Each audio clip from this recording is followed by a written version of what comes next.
Chapter 252.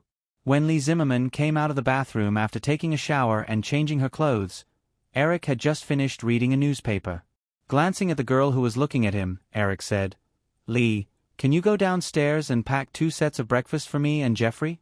"Anything will do." "Oh, okay." Lee Zimmerman quickly nodded and walked out of the room with her handbag. At the same time, she breathed a sigh of relief. At least Eric didn't directly ask her to leave. "You look like you can't bear to part with him?" Jeffrey asked in a teasing tone. Eric didn't care about Jeffrey's tone at all. He smiled and said, "Of course, last night's experience was wonderful." "Okay, let's get down to business. What do you think of these reports?"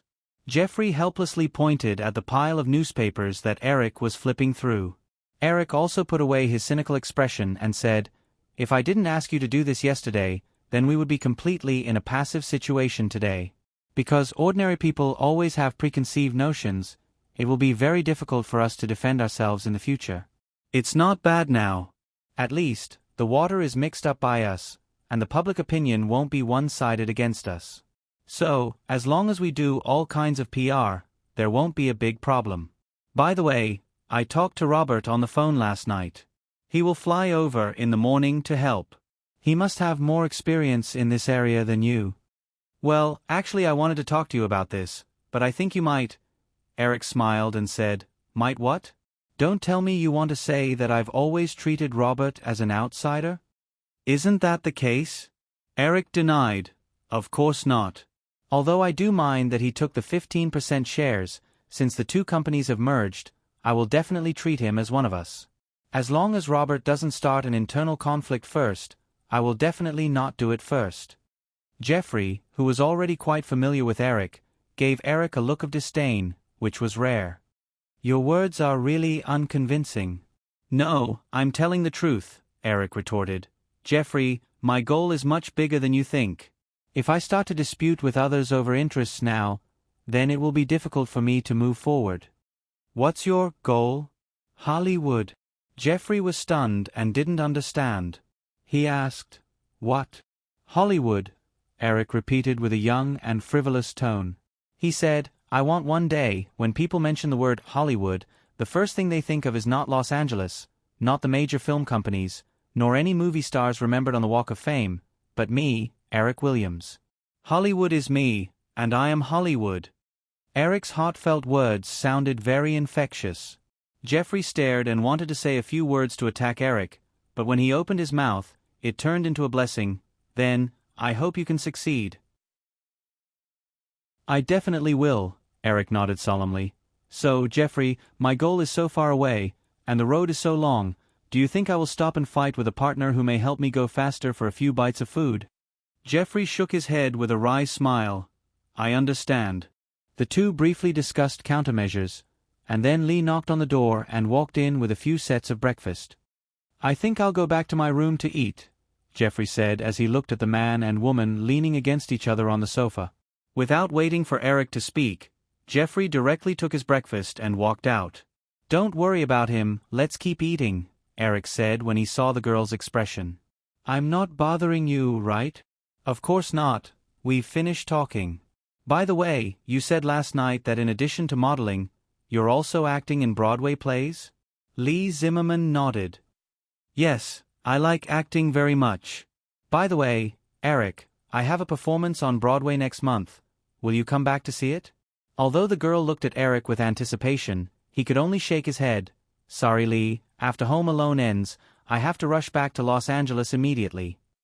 Lee Zimmerman replied with an "oh," and lowered her head to eat the salad in front of her.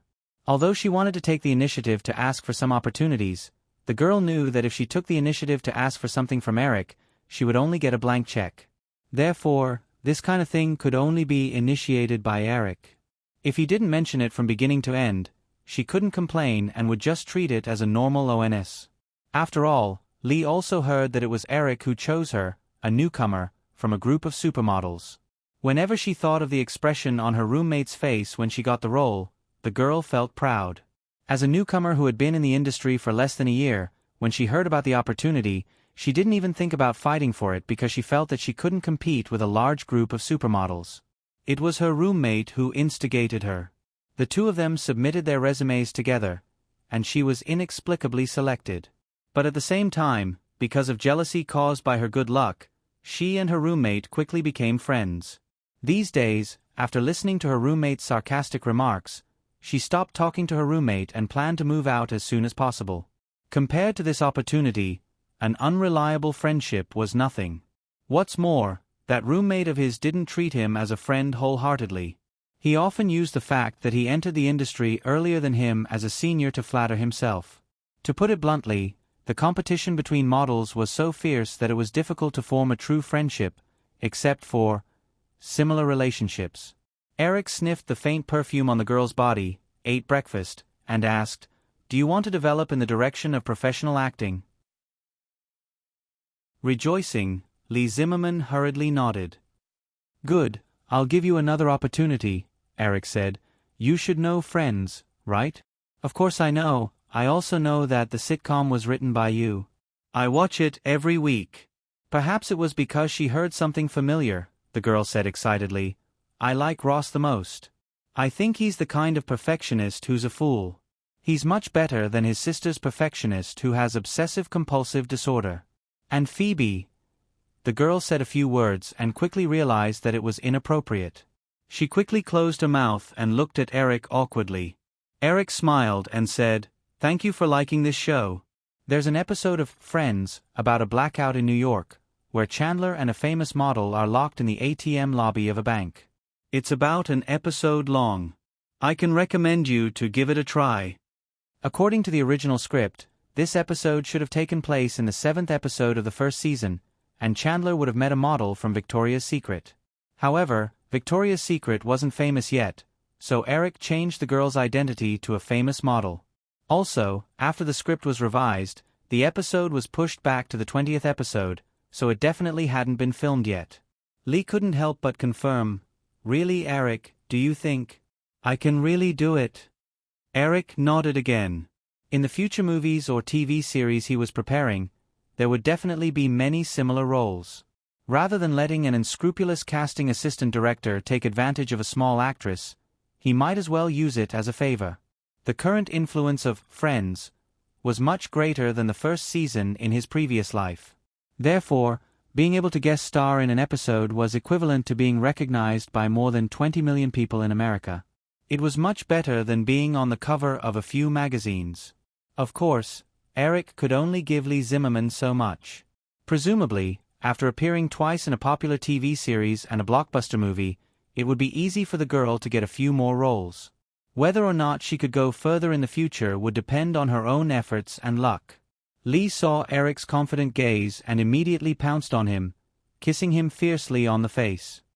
Okay, Eric licked his face with his gentle tongue and quickly pushed the girl away. "Stop fooling around, let me finish my breakfast."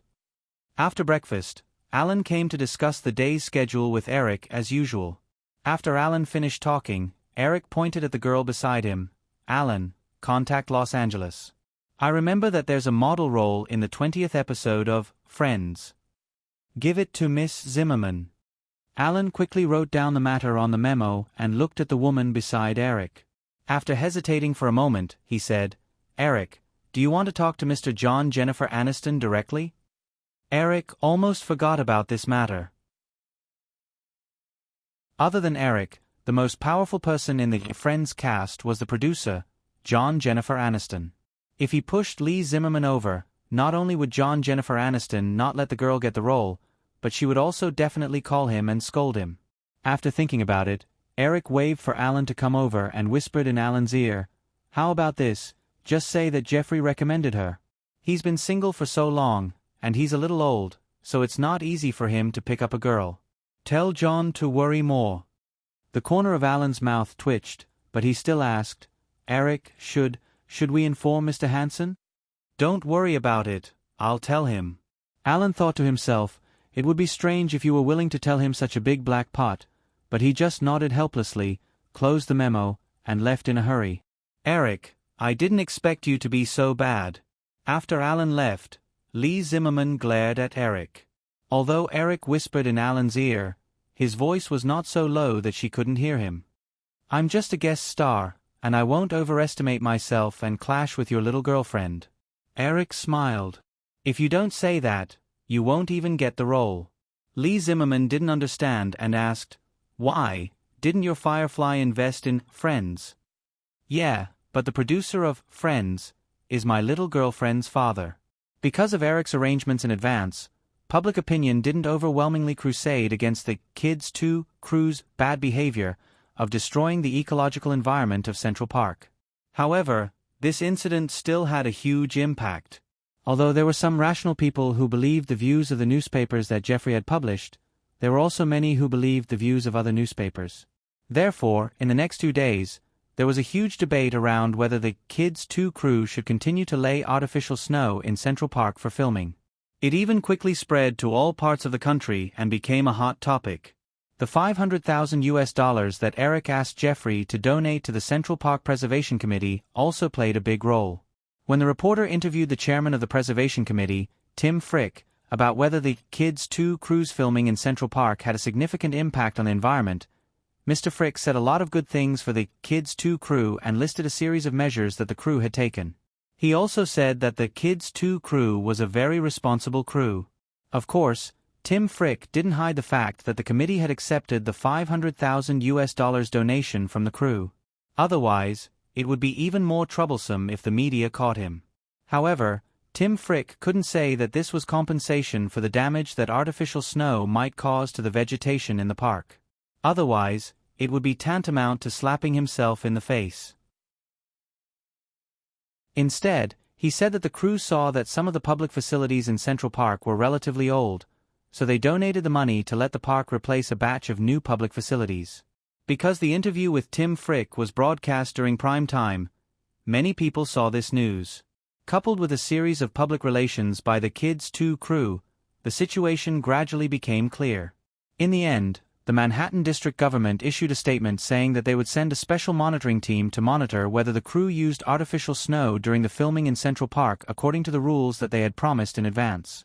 Moreover, this monitoring team would also choose a few volunteers from the public to ensure the impartiality of the monitoring team.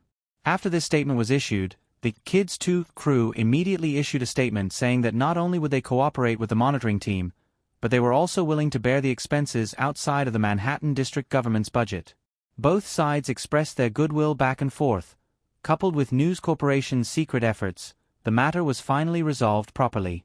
The so-called Environmental Protection Organization, GEPO, didn't stop the crew from filming after that. In late October, Kids 2 successfully wrapped up filming. In addition to rushing back to Los Angeles to deal with the post-production of the 2 movies, the release date of Scary Island was also approaching. This was the first shot of the Firefly Thanksgiving Christmas slot. If they could get off to a good start, then the box office of the next few movies would increase. Therefore, Eric also attached great importance to this matter. Chapter 253. The second-hand Ford made a few muffled sounds before it came to a sudden stop. Although George Rosen was wearing a seatbelt, he still felt a sharp pain in his chest when the car came to a sudden stop. George Rosen unbuckled his seatbelt and got out of the car. He lifted the hood of the car that was emitting faint smoke and took a few glances. He cursed a few words that started with F and looked around. This place was less than a kilometer away from the premiere of Island Horror. He had no choice but to use all his strength to push the car into a parking space on the roadside. He then took out a satchel with a camera and a tape recorder from the car and rushed to the premiere of Island Horror on foot. At this time, George Rosen no longer looked like a gentleman in a suit half a year ago. He wore an unzipped dark gray jacket and loose jeans. The stubble on his face made him look a little unkempt. Because of the storm in July that attacked Dark War, he, who was originally a little famous film critic, was not only banned by most film companies in Hollywood, but also lost his lucrative job. Although George Rosen's annual income was more than $100,000 before the accident, like most Americans, George Rosen also had the habit of spending in advance. This habit led to his complete bankruptcy within a few months after he lost his job and the public relations income of the film company. Not only was his apartment in Beverly Hills taken back by the bank, but he also had to sell his original sports car to pay off his debts. At that time, Premiere Magazine was pressured by Columbia to fire him. Therefore, some other film-related magazines in Hollywood certainly did not dare to hire him. In order to make a living, George Rosen had to find a job at a newspaper called Hollywood Online. Although the name of this newspaper sounded very high-end, it was not even comparable to The Hollywood Reporter or The Hollywood Observer. This was a tabloid, and George Rosen's current identity was a reporter for Hollywood Online. To put it bluntly, he was a paparazzi. Although George Rosen still received a monthly income of more than $3,000, including his monthly salary from Hollywood Online and the occasional remuneration from publishing film reviews, the salary he earned every day was less than one-fifth of what he used to earn by easily publishing a few film reviews. Every time George Rosen was frustrated by the difference in his life, Nicole Kidman's pretty face would appear in his mind. If he hadn't met that despicable woman, he would still be able to live a decent and relaxed life. He wouldn't be reduced to living in a small apartment in Burbank and driving around Los Angeles like a dog every day.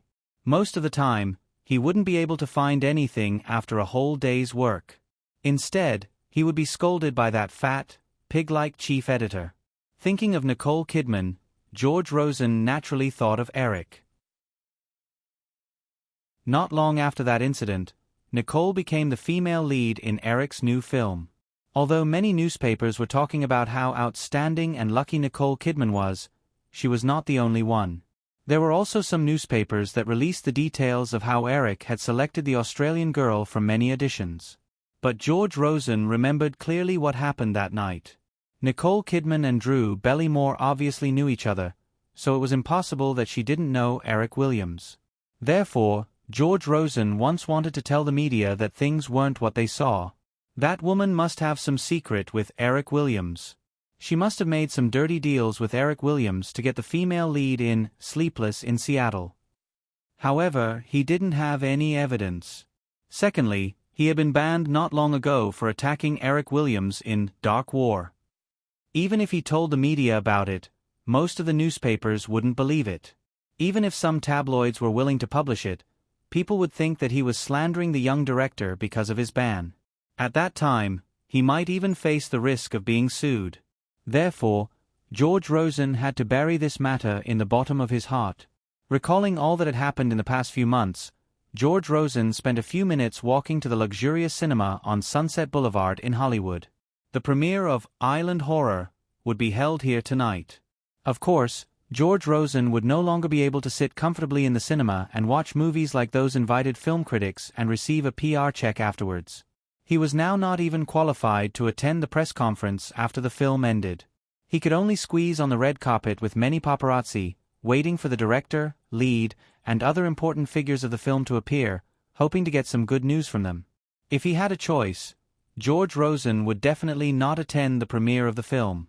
After all, because of his hatred for Nicole Kidman, he didn't have any good feelings for Eric. Otherwise, he wouldn't have vented his anger on Eric's Dark War, because of Nicole's teasing of him. However, it was already October 30th, and he had yet to complete his interview assignment for this month. If he couldn't submit the manuscript by tomorrow, the harsh chief editor would definitely deduct his salary. Therefore, George Rosen had no choice but to suppress his disgust and attend the premiere. It was already 6 o'clock in the evening, and the red carpet in front of the cinema was packed with people on both sides. Harrison Ford, Tom Hanks, Kim Basinger, Melanie Griffith, Julia Roberts. One by one, Hollywood stars appeared on the red carpet, causing screams from the fans. George Rosen, like the other paparazzi who were blocked outside the cordon, shouted at the top of his lungs at the stars walking calmly on the red carpet, hoping that they would answer a few of their questions while posing for photos. However, they were destined to get no response.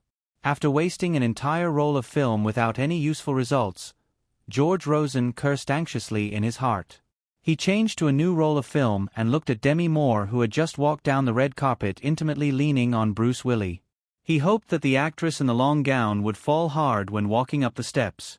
It would be best if she stepped on the edge of the gown and tore off the gown. Then, He would have a topic for his press release and could directly call it a day without having to endure the crowd and noise here. Unfortunately, this beautiful wish was destined to not be fulfilled by any passing angel. Demi Moore and her husband, Bruce Willis, quickly walked up the steps and into the cinema. As soon as the two of them disappeared from view, the cheers and screams of the onlookers could be heard from the other end of the red carpet. George Rosen carefully distinguished the crowd. When he heard the name Eric Williams, he couldn't help but feel a strong sense of disgust in his heart. However, the experience in the past few months had worn him down completely, so George Rosen quickly cheered up like the other paparazzi around him, hoping to stop Eric Williams to answer a few questions. Eric Williams' figure appeared around the corner, wearing a decent black suit with a faint smile on his face. He waved at the fans on both sides from time to time. The petite woman holding Eric's arm and walking over with him was Virginia Madsen, the female lead of Horror Island. When they were still 7 or 8 meters away, the paparazzi shouted at Eric frantically, "Eric, can you stop and take a photo? Eric, look here, look here." Eric held Virginia's arm and walked to the press area. He stopped at the right time and let go of Virginia, allowing the girl to pose freely for photos. This would be a good way to promote Virginia's reputation. "Eric, can you take a photo with Ms. Madsen?" "Eric." The paparazzi were not satisfied and shouted again. Eric, who was standing on the red carpet, shook his head with a smile. Even though many people were aware of his relationship with Virginia, and many tabloids were brazenly fabricating rumors about them, Eric wouldn't take the initiative to provide material for these people. After a moment of clicking, the clever paparazzi knew that Eric was about to leave, so they quickly reached out their tape recorders to Eric. However, no matter how these people asked, Eric acted as if he did not hear them. He stretched out his arm like a gentleman and held Virginia's arm, intending to walk into the theater. Seeing that such a great opportunity was missed again, George Rosen had an idea and shouted, "Mr. Williams, don't you think that it's very stupid to release Terror of an Island on November 1st? Because he used all his strength, George Rosen's voice instantly suppressed everyone's. Eric stopped and turned his head to look for George Rosen. Soon, he locked on to George Rosen. Although he knew the name of the film critic who wrote the film review to Attack, Dark War, Eric had never seen him in person. Therefore, Eric's eyes showed a look of interest at this time. Seeing that Eric stopped, the paparazzi behind the cordon went crazy again, and the shutter sounds were heard crazily. Eric let go of Virginia and walked a few steps to George Rosen and said, "Were you talking just now?" "Yes." George Rosen nodded slightly. Although Eric was young, he did not lack the aura of a successful person. George Rosen could not help but feel a little guilty because of what he had done before.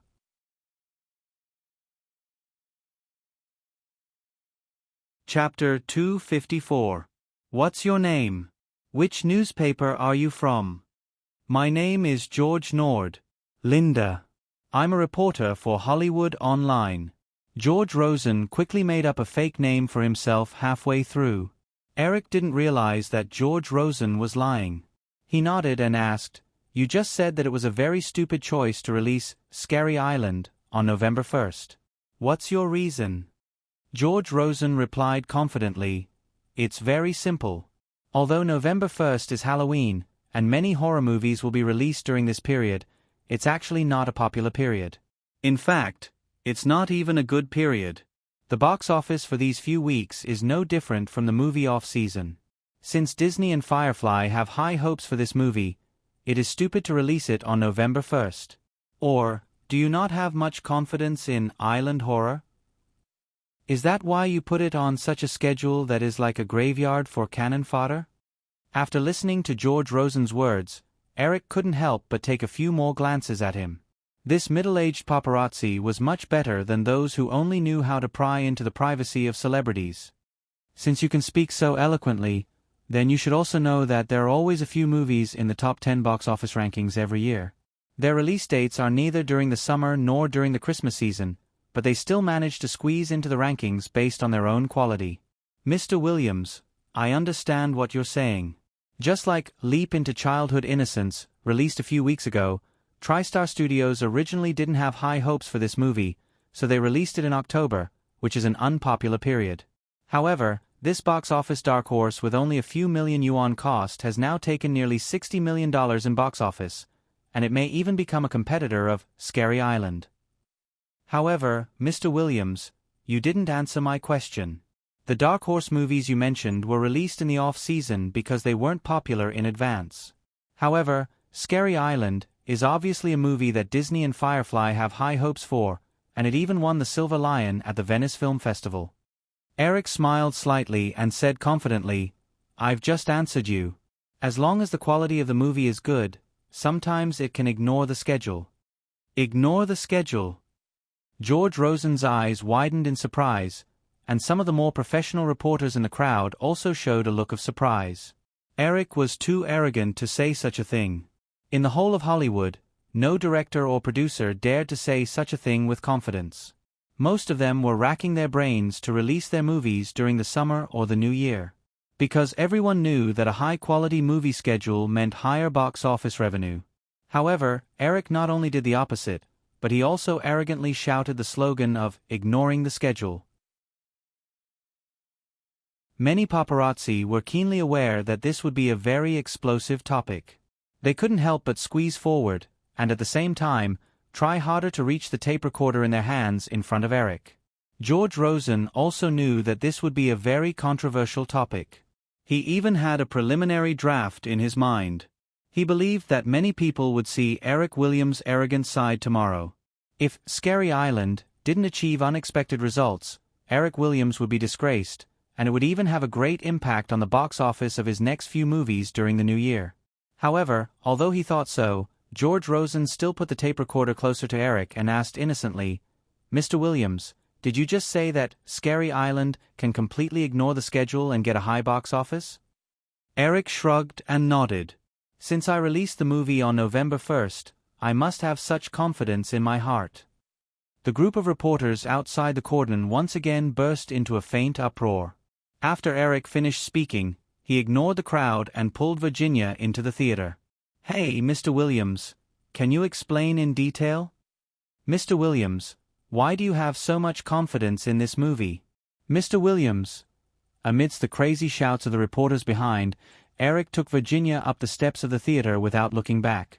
Because the premiere would not start until 7 o'clock, the two did not go directly to the screening hall. Instead, they were guided by the staff to the prepared lounge, where the celebrity guests who came to support the movie were waiting. Walking in the VIP passageway, Virginia asked softly, "Eric, isn't it inappropriate for you to say something like that just now? Even you have no confidence in me?" Eric asked with a smile. Virginia quickly shook her head. "No, of course I have confidence in you, but anything can go wrong. What if? Then you will definitely be laughed at." Eric squeezed the girl's hand to comfort her. "Don't worry, there's no what if." Virginia opened her mouth and wanted to say something, but Eric pulled her into the lounge. After greeting the many stars who came to support the movie, Disney's CEO, Michael Eisner, also arrived about 10 minutes later. "Eric, I heard what you said on the red carpet," Michael Eisner said to Eric as soon as they met. Eric raised his eyebrows. "Mr. Eisner, do you also think my words are very inappropriate?" Michael Eisner shook his head. "I just think it's too risky for you to say that. In fact, even I am very curious. Why do you insist on releasing this movie on November 1st? Now that I have done as you said, you should tell me the reason." "Let's talk over there." Eric pointed to a sofa against the wall not far away. Michael Eisner nodded and followed Eric over. Although the people in the lounge wanted to strike up a conversation with Eric and Michael Eisner, they were very sensible and did not come over when they saw that the two had something to discuss. "Actually, I already had this idea a long time ago, probably before Dark War was released." Eric glanced at Michael Eisner and said, "At that time, I thought, since there will be 5 movies related to me at the end of this year, why not create a beautiful Grand Slam miracle during this schedule?" Grand Slam miracle? Michael Eisner repeated the 2 key words in Eric's words, but he did not understand what the word Grand Slam had to do with movies. It was not a football game. Eric did not keep him in suspense and quickly said, "Mr. Eisner, Scary Island will be released on November 1st. After we put in a lot of effort to promote it, it will definitely be the box office champion for 2 weeks. Next, Home Alone 2 will be released on November 17th. Last year, this movie was the box office champion for 10 weeks. I have seen the movies released at the same time, and only Lethal Weapon 2 and Back to the Future 2 can compete with Home Alone 2. However, the audience of those two movies is obviously not comparable to the popularity of Home Alone 2. Even if the box office of this sequel will be lower, it will definitely be no problem for it to be the box office champion for 5 weeks. Finally, on Christmas Day, Sleepless in Seattle continued to be the weekly box office champion. I've seen that there aren't any blockbusters this Christmas, so I can still sit as the weekly box office champion. As long as there aren't any strong movies, then maybe I can maintain this status until February. Moreover, as long as we promote this gimmick, the movies in this relay race will receive more attention at the same time. This will also play a role in promoting the box office of these movies. Hearing Eric's plan, Michael Eisner was extremely shocked. The young man beside him was obviously going to occupy the whole New Year's box office. A movie that was the box office champion could take at least 30% of the box office of the week, plus the box office of the movies that were not at the top. This number would at least rise to 40%. According to the total box office of $600 million at the end of the year, these movies would take a total box office of $240 million, which did not seem to be a lot. It was not even the total box office of Home Alone last year. But don't forget, after the new year, these movies still had at least 1 to 3 months of box office harvesting, and the total box office would definitely not be less than $240 million. On average, each of the 5 movies would have a box office of at least $100 million. If this was the case, Firefly would take at least 5 of the top 10 box office rankings this year. This was obviously a humiliation for the 7 major movie companies. Even if Disney was the winner in this matter, Michael Eisner didn't feel any excitement when he thought about it. Maybe it's time to do something. Michael Eisner inexplicably had such a thought in his mind. Glancing at the young man beside him who was still full of ambition, Michael Eisner pursed his lips, patted Eric's shoulder and said a few words of encouragement, then got up and left. Eric sat on the sofa for a while, because he seemed to have seen something different in Michael Eisner's eyes, but he did not understand what it was. After telling Michael Eisner his ambitious plan, Eric himself was a little excited, so he did not analyze the meaning in Michael Eisner's eyes in detail.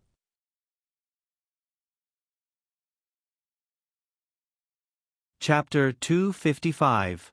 The premiere started at 7:00 sharp. After some interaction with the fans, Island Horror also began its official reaction. It still started with Virginia's somewhat hoarse storytelling voice. As the plot moved forward step by step, the fog gradually cleared. When Grace, played by Virginia, pushed open the door that revealed all the truth, Eric heard a clear wow sound in the theater. The subtitles slowly rose, and after the lights came on, there were a few drum-like applause in the theater. These scattered applause were like a flame that ignited a haystack. In less than 5 seconds, the sound of rain hitting everything sounded, and it lasted for more than a minute. This is definitely one of the best horror stories I have seen in years. Although the plot is simple and clear, and there are no fancy Hollywood special effects, the creepy atmosphere during the movie has always shrouded my heart.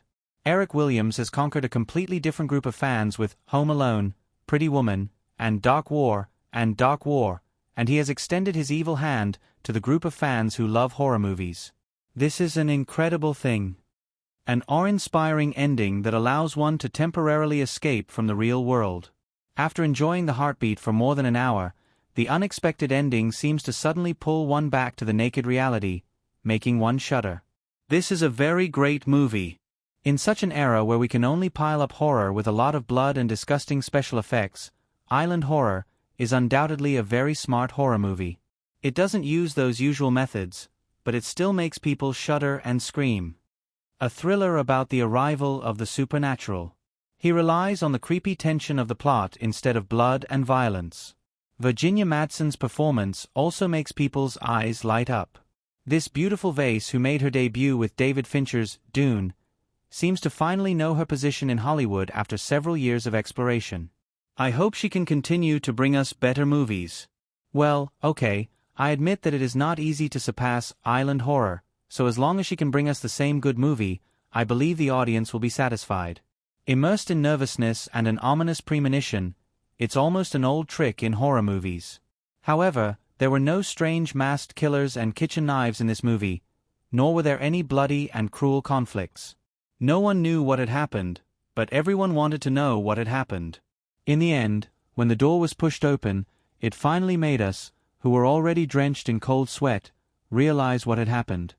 The day after the premiere, the New York Post, Newsweek, the New York Times, Variety, the Hollywood Reporter, the Chicago Tribune, and many other newspapers published positive reviews of the film. Many people found that the word used the most in these reviews was creepy.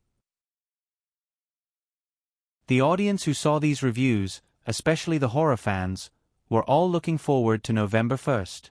At the same time, Eric's words on the red carpet naturally caused a storm. The next day, Hollywood Online published George Rosen's draft that he had rushed out overnight. Perhaps, after the success of several movies, Eric Williams has become so arrogant that he has forgotten the fact that he is just a human being and not a god. He actually boasted in front of many fans that island horror was so good that it could ignore any schedule restrictions. Neither Steven Spielberg nor George Lucas dared to say such arrogant words. Yet, it came from the mouth of a young man who was not even 20 years old. It was an act of not knowing the immensity of heaven and earth. Moreover, although the author was not able to watch the movie in person, according to insiders who watched the movie on the spot, island horror was far from being as good as Eric said. It was even far from the quality of Eric's previous movies. Not only was the setting rough and simple, but it was also deliberately mystifying from beginning to end. The plot of the whole movie seemed to be crawling slowly.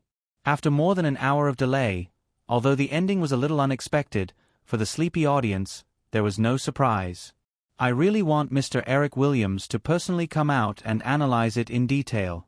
What right does such an extremely slow movie have to say that it can ignore schedules? Although many newspapers were concerned about Disney's influence and did not blatantly criticize and smear island horror like the tabloids such as Hollywood Online, they were extremely sarcastic about Eric's ignoring schedules on the red carpet. In just 2 or 3 days, ignoring schedules had become a popular joke. The 3 major TV stations that were very unhappy with Eric because of Friends frequently used this topic to satirize him. In a daytime talk show on NBC, a middle-aged host in his 40s named Bonnie Godwin didn't sit in front of his desk and talk like he usually did. Instead, he let the audience wait for a few seconds before he slowly floated to his seat with a steel wire dangling from his body. There was also a comical pair of pocket-sized angel wings tied to his back. And when the guest asked for the reason, he used his awakened ability to ignore gravity to satirize Eric's so-called ignoring schedules theory. Although the outside world was in an uproar, and even Jeffrey persuaded Eric to clarify in the end, Eric turned a deaf ear. On Wednesday, November 1st, Island Horror was officially released in 1,700 theaters. Under everyone's attention, the next day, the first-day box office of Island Horror was only 3.1 million yuan. The media suddenly gloated. Since the movie written by Eric Williams could not ignore working days, then it was definitely impossible to ignore schedules. But then, after a rough estimate, after taking another US $3.9 million box office on Thursday, Shock Island earned US $6.3 million, US $7.1 million and US $6.4 million on Friday, Saturday and Sunday respectively. And after the final detailed statistics, the total box office for the first 5 days reached 27.19 million yuan. All the individuals and media who questioned it immediately shut their mouths. A first-week box office of more than 27 million yuan, even in any popular period, was a very bright result.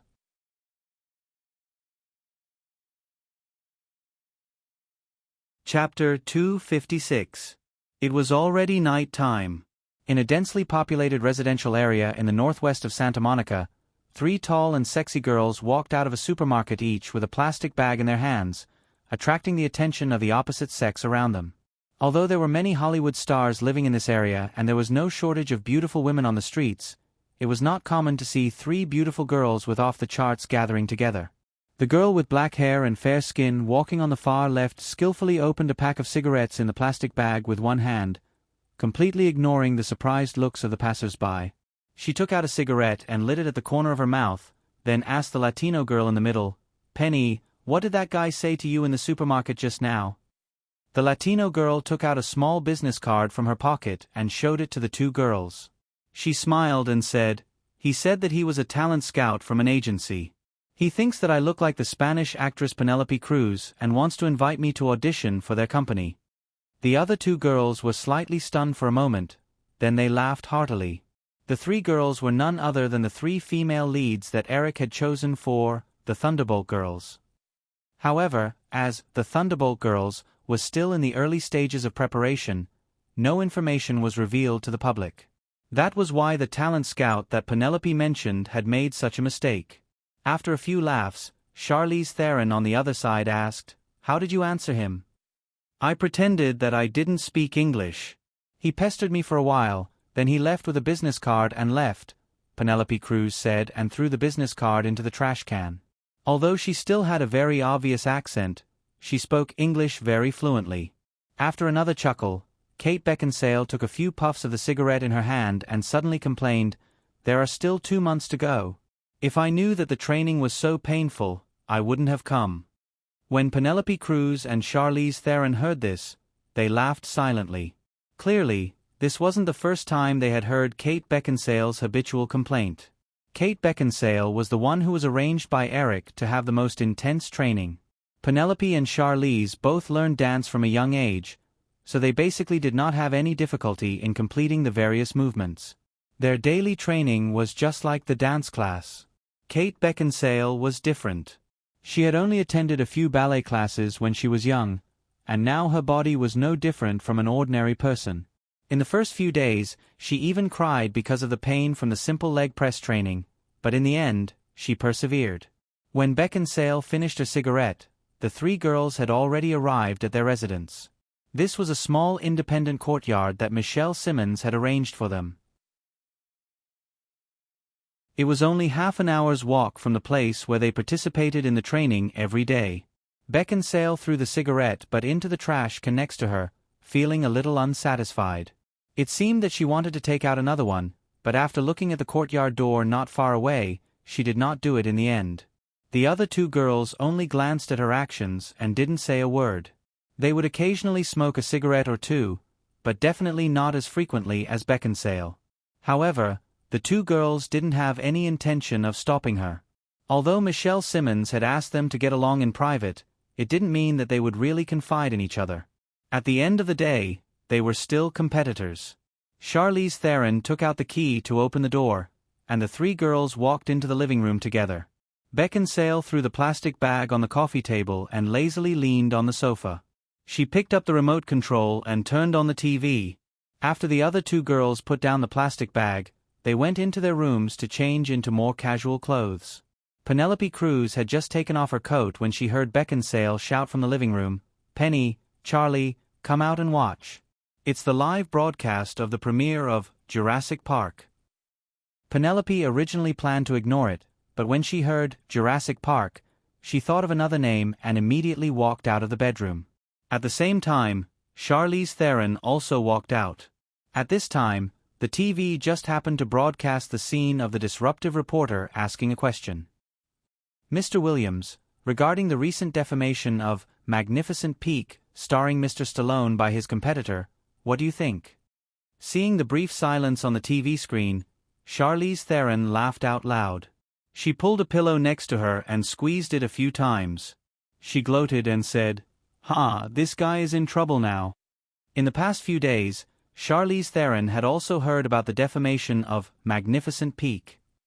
As a proud girl, Charlize Theron still remembered the scene of her being completely ignored that day. Now that she saw Eric being humiliated, it was really a pleasant thing to think about. Penelope Cruz's eyes were burning with ambition. She looked at the young man on the screen as if she didn't hear Charlize Theron's words at all. Kate Beckinsale looked at Charlize Theron's reaction in surprise. However, Eric then responded calmly and easily resolved the crisis. The audience even applauded. Charlize Theron suddenly felt a little depressed. Penelope Cruz's eyes still didn't leave the TV screen. She leaned over and asked, "Charlie, haven't you seen Eric Williams? What do you think of him?" "A very hateful guy." Charlize Theron deliberated for a moment before saying this. After the female reporter on the TV asked about the box office expectations of Jurassic Park, she couldn't help but prick up her ears again. The guy on the TV seemed to want to avoid this question, but the female reporter was relentless. "However, I think everyone is more curious. Since Mr. Williams can break the norm and arrange 3,000 screens for this movie, then what is your box office expectation in your mind?" Then, she saw Eric Williams raise the microphone to his mouth. After a brief hesitation he said, "If you really want to know, then my global box office expectation for Jurassic Park is $1 billion USD. Wow, even sitting in front of the TV, the three girls could still hear the uproar at the premiere. There were some chaotic scenes.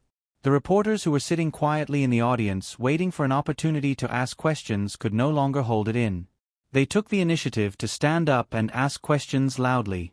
Charlize Theron and Kate Beckinsale were also shocked when they heard the number Eric spit out. $1 billion USD, no movie in Hollywood history had ever reached this box office number.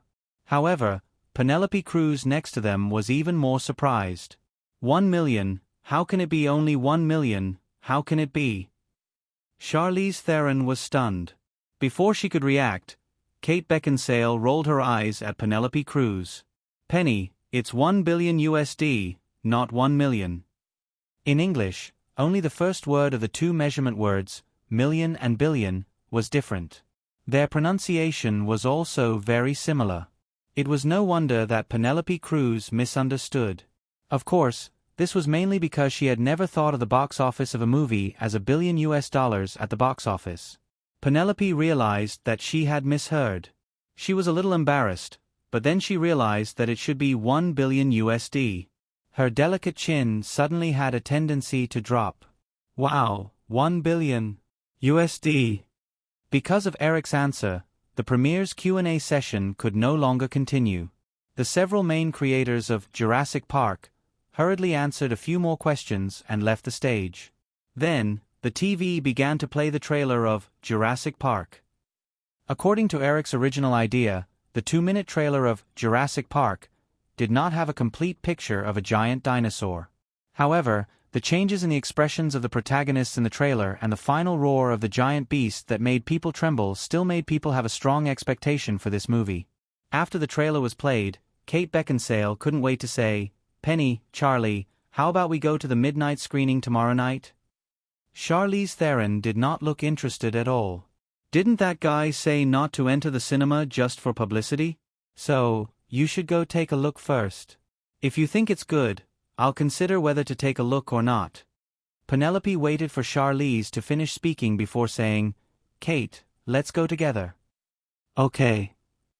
Kate Beckinsale nodded immediately. Charlize Theron said unhappily, "Hey, didn't you two watch the trailer just now? It said it's Jurassic Park, but there's not even a shadow of a dinosaur. I'm sure you'll be disappointed when you see it.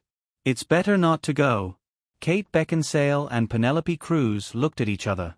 Beckinsale then said, "Charlie, why do I feel like you're full of resentment towards Mr. Williams?" Penelope Cruz also nodded in agreement. Yes, like a resentful woman." "Hey, what happened when you two met last time?" Resentful woman." Charlize Theron dragged out her voice and laughed. However, she seemed to have noticed something. Her eyes were a little flustered. She threw away the pillow in her hand and stood up. "I'm not going to talk to you guys. I'm going to take a shower and sleep." Penelope Cruz looked at Charlize Theron's back with a teasing tone. "Charlie, it's only 7:30. Kate Beckinsale also said, "Then should we buy your tickets tomorrow?" "It's up to you. Just buy the tickets and give them to the tramp. I'm definitely not going." Penelope laughed a few times and continued, "Then we'll buy a ticket for the tramp. You'll be responsible for the popcorn money." Charlize's crazy roar sounded in the bathroom. "You two, shut up. Haha." While the girls were fooling around, the movie had already started playing on the stage at the Chinese Grand Theater in Hollywood.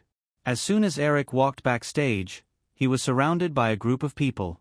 Charlie West, who was in charge of organizing the premiere, looked at Eric's gloomy face and explained in a nervous tone, "Mr. Williams, I've already asked someone to investigate. That reporter just now is—" Eric waved his hand. "Forget it, I don't care about this." Charlie West immediately shut his mouth. Jerry Bruckheimer saw that no one else dared to speak, so he had to say, "Eric, what should we do next?" Eric didn't answer Jerry's words. He silently took a bottle of water from the staff and drank a few mouthfuls. He said to the people around him, "Who's the person in charge of Carlock Pictures now?"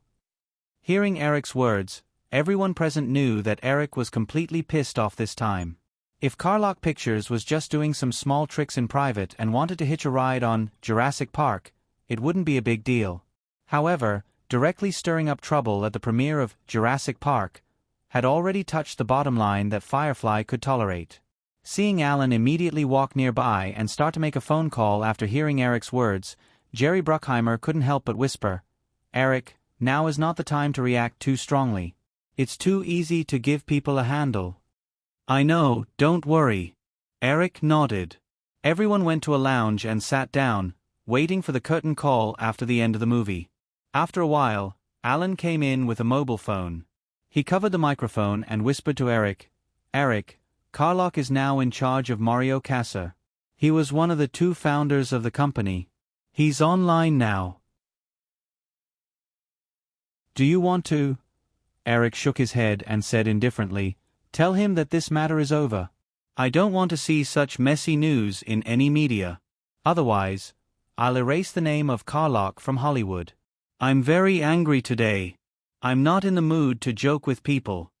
Alan nodded and walked out again with the mobile phone. Eric frowned and exhaled. If it weren't for the guy who stirred up the situation just now, he would never easily reveal his box office expectations for Jurassic Park. Hollywood's previous highest-grossing movies in the world were within $800 million. Throwing out the figure of $1 billion would definitely cause a wave in the media. Moreover, these discussions might not necessarily bring good results. If the box office of Jurassic Park didn't reach an amazing level in the first week, then the wind was likely to change at any time. However, because of the reporter who stirred up the situation, Eric had to come up with an even more explosive news to suppress the topic caused by the reporter as much as possible. Otherwise, even if no one pushed for it, there would be a lot of arguments in tomorrow's newspapers such as explanation is concealment is the truth. Firefly would probably not be able to get rid of the black pot of Bear Peak of the Mountain. The words that Eric had just told Alan to pass on to the person in charge of Carlock were not completely false threats. Carlock Pictures was an independent production company that relied entirely on external financing to produce movies. It didn't even have its own distribution channels. If Eric really wanted to destroy this film company, it wouldn't be difficult. As long as there was a rumor that Firefly would snipe any film produced by Carlock, then with the box office power of Firefly's movies in recent years, considering the risk of investment, those German investors would definitely not easily invest in this film company's movies. Carlock was not the only film company that Hollywood could invest in.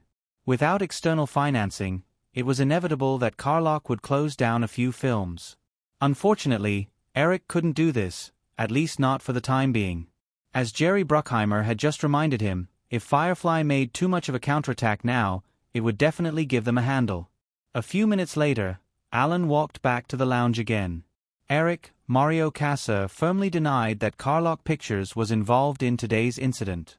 However, listening to his tone, he obviously admitted defeat. "I don't think this kind of thing will happen again in the future." "That's it," Eric nodded, put this matter aside, and asked about the London premiere.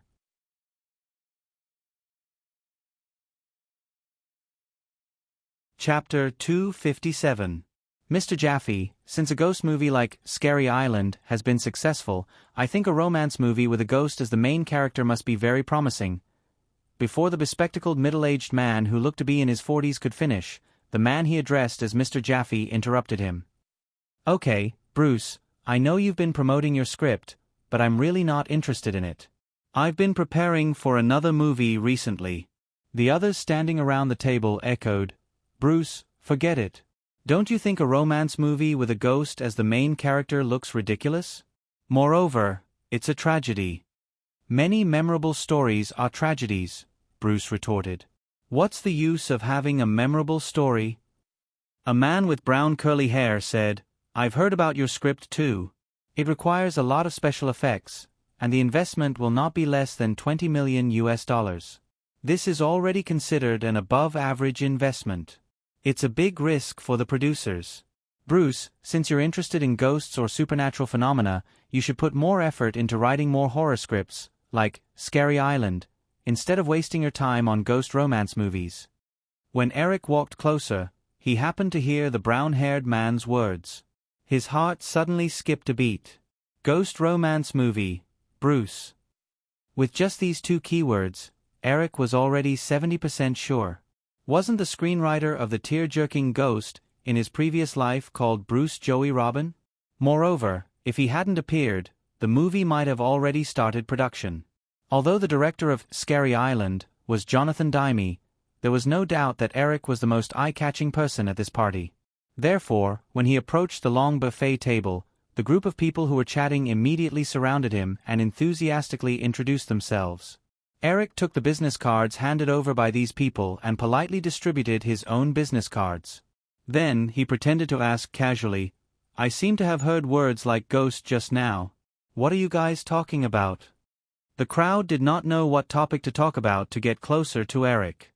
When they heard him take the initiative to ask, the middle-aged man who was addressed as Mr. Jaffe immediately said, It's a script about a murdered bank employee who turns into a ghost to protect his girlfriend from evil people. Eric recalled that the middle-aged man named Charles Jaffe had just introduced himself. He seemed to be a vice president of Paramount. He thought that the other party must have been taught by Barry Diller's high-concept movies back then. He summarized the plot of Ghost in one sentence. At the same time, Eric was even more certain of his guess. The middle-aged man with glasses who was squeezed to the periphery of the crowd must be the screenwriter of Ghost, Bruce Joey Robin. Although after entering Hollywood, Eric repeatedly combed and recalled the famous films of the past few years, trying to get the shooting rights of some films as much as possible. However, after some investigation, he found that many film rights had already been obtained by major film companies, and some of them could not be found. Ghost was one of the scripts that could not be found. Before this movie, Bruce Joey Robin had no fame in Hollywood. After some inquiries, Eric could not even find him. In the end, Eric could only decide to take it one step at a time. Because Ghost was released in the summer of 1990, according to the general production process of movies in the parallel universe, this film should have been prepared this year. The script must have appeared earlier. Perhaps it had appeared before his time travel, so it was impossible for Eric to copy it and use it directly. Eric did not immediately show any interest in the script. He inadvertently glanced at Bruce Joey Robin, and then focused on chatting with the group of people around him. Don't be fooled by the enthusiasm of the executives of these big companies or famous producers. Based on his experience in producing movies, if he dared to show interest in the script of Ghost on the spot, these people would definitely immediately turn hostile and join the ranks of snatching the script. After chatting for a while, Eric separated from these people.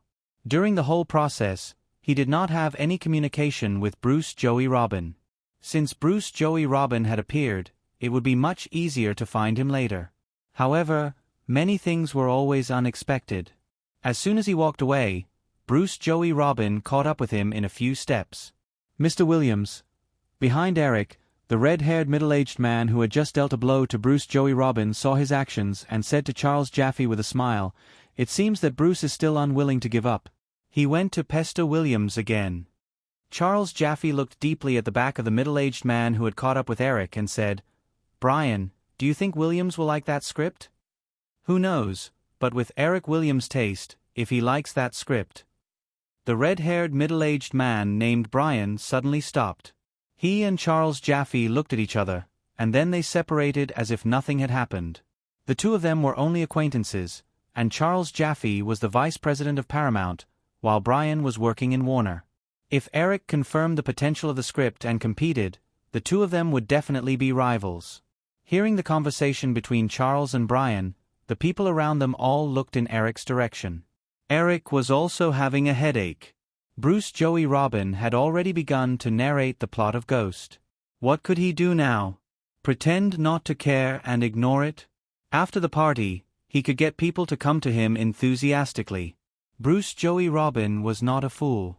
It would be even more troublesome. Viciously criticize the script?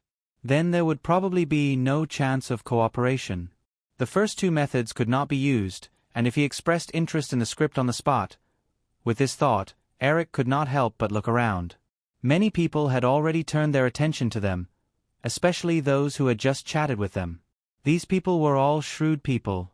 As long as he dared to reveal his inner thoughts, the Firefly could only be regarded as a weak hyena among a group of wolves, tigers, and leopards eyeing him covetously.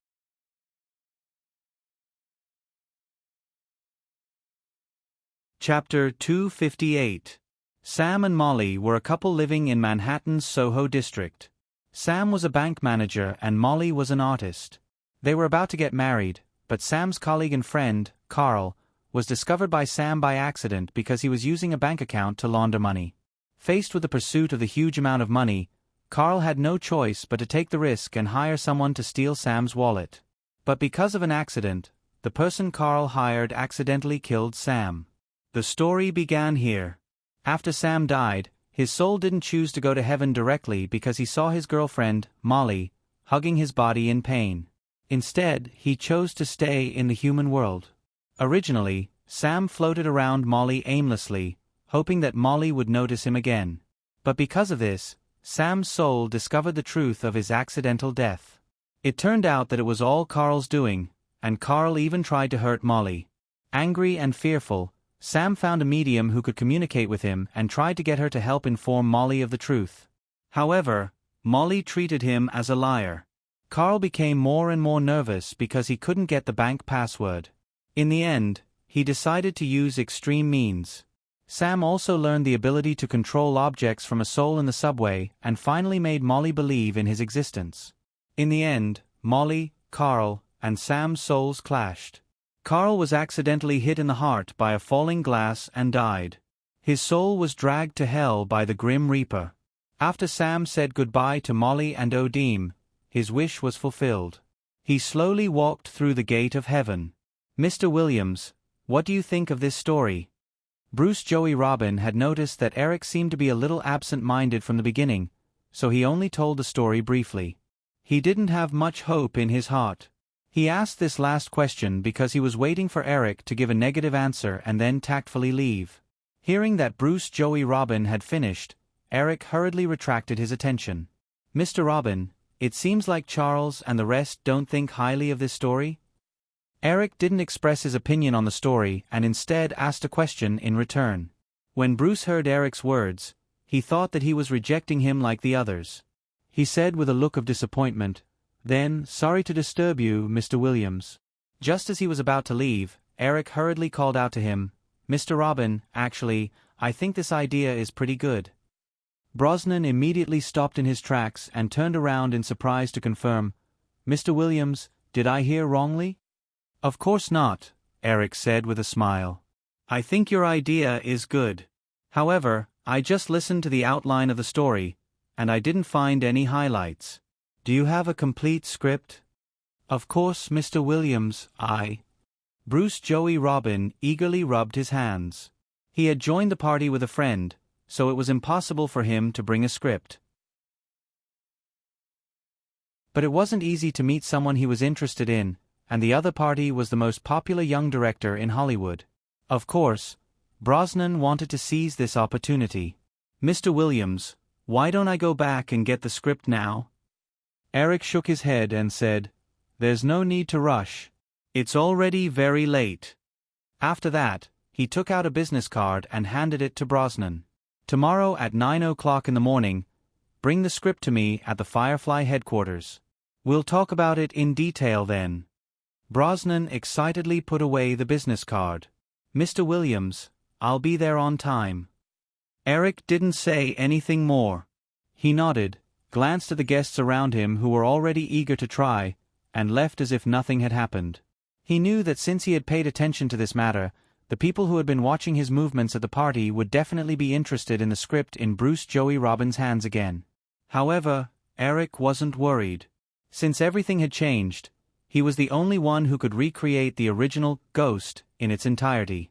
The butterfly effect was sometimes very powerful. As long as there was a slight change, everything would no longer be able to follow the original trajectory.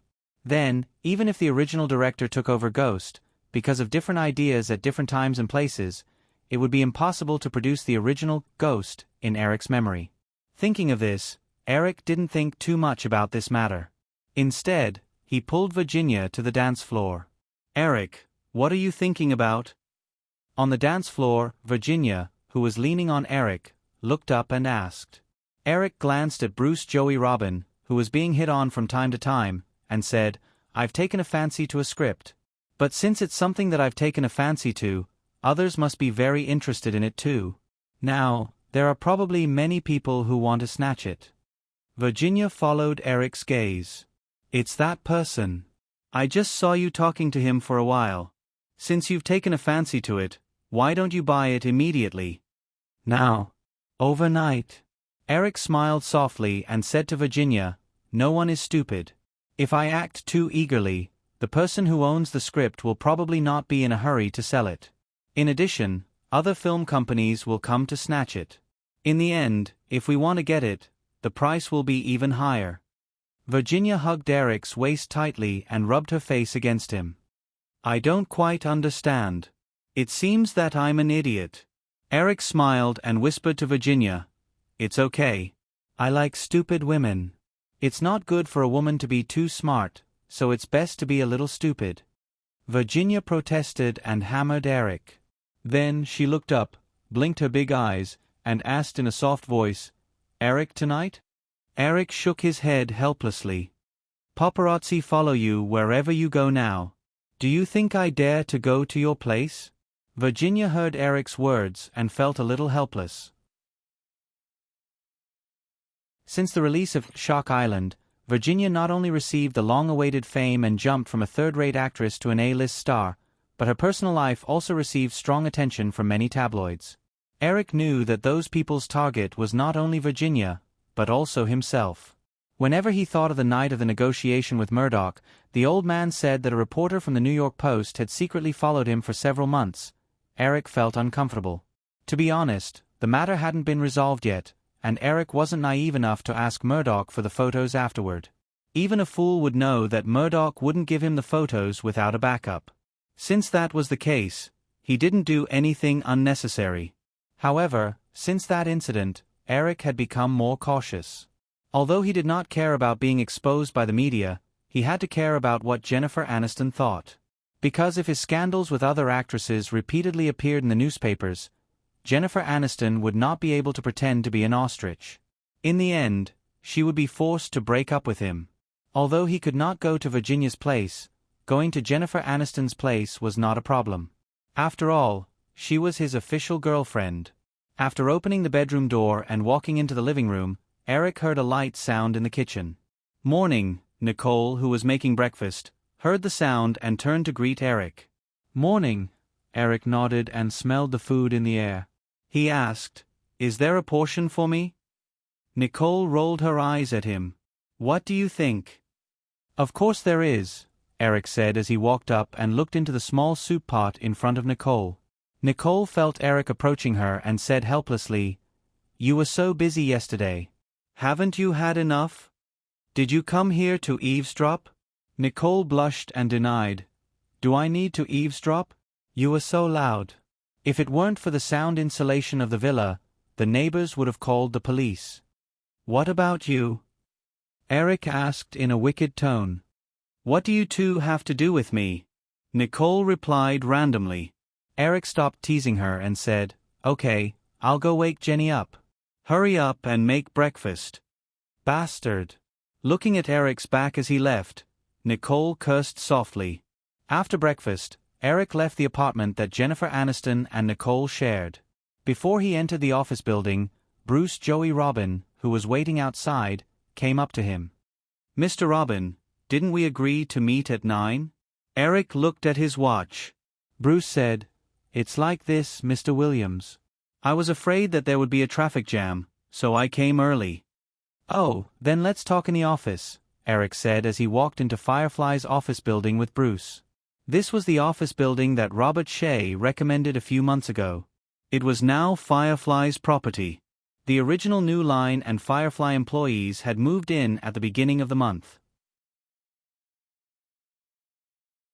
Eric had planned to let UTA move in as well, but when he proposed the suggestion, not only did Jeffrey and Robert object, but even Kapoor did not agree. After some explanation, Eric understood that it was to avoid suspicion. After all, a production company couldn't have an agency at the same time. Eric was originally just trying to get around the edges. If he didn't hide the fact that UTA and Firefly moved into the same office building, it would only bring him trouble. The two came to the office and sat down. Eric got someone to bring 2 cups of coffee and said to Bruce Joey Robin, who was sitting opposite him, "So, Mr. Robin, did you bring the script?" "Of course." Bruce took out the script from his bag and handed it to Eric. Eric did not say anything. He flipped open the script and looked down.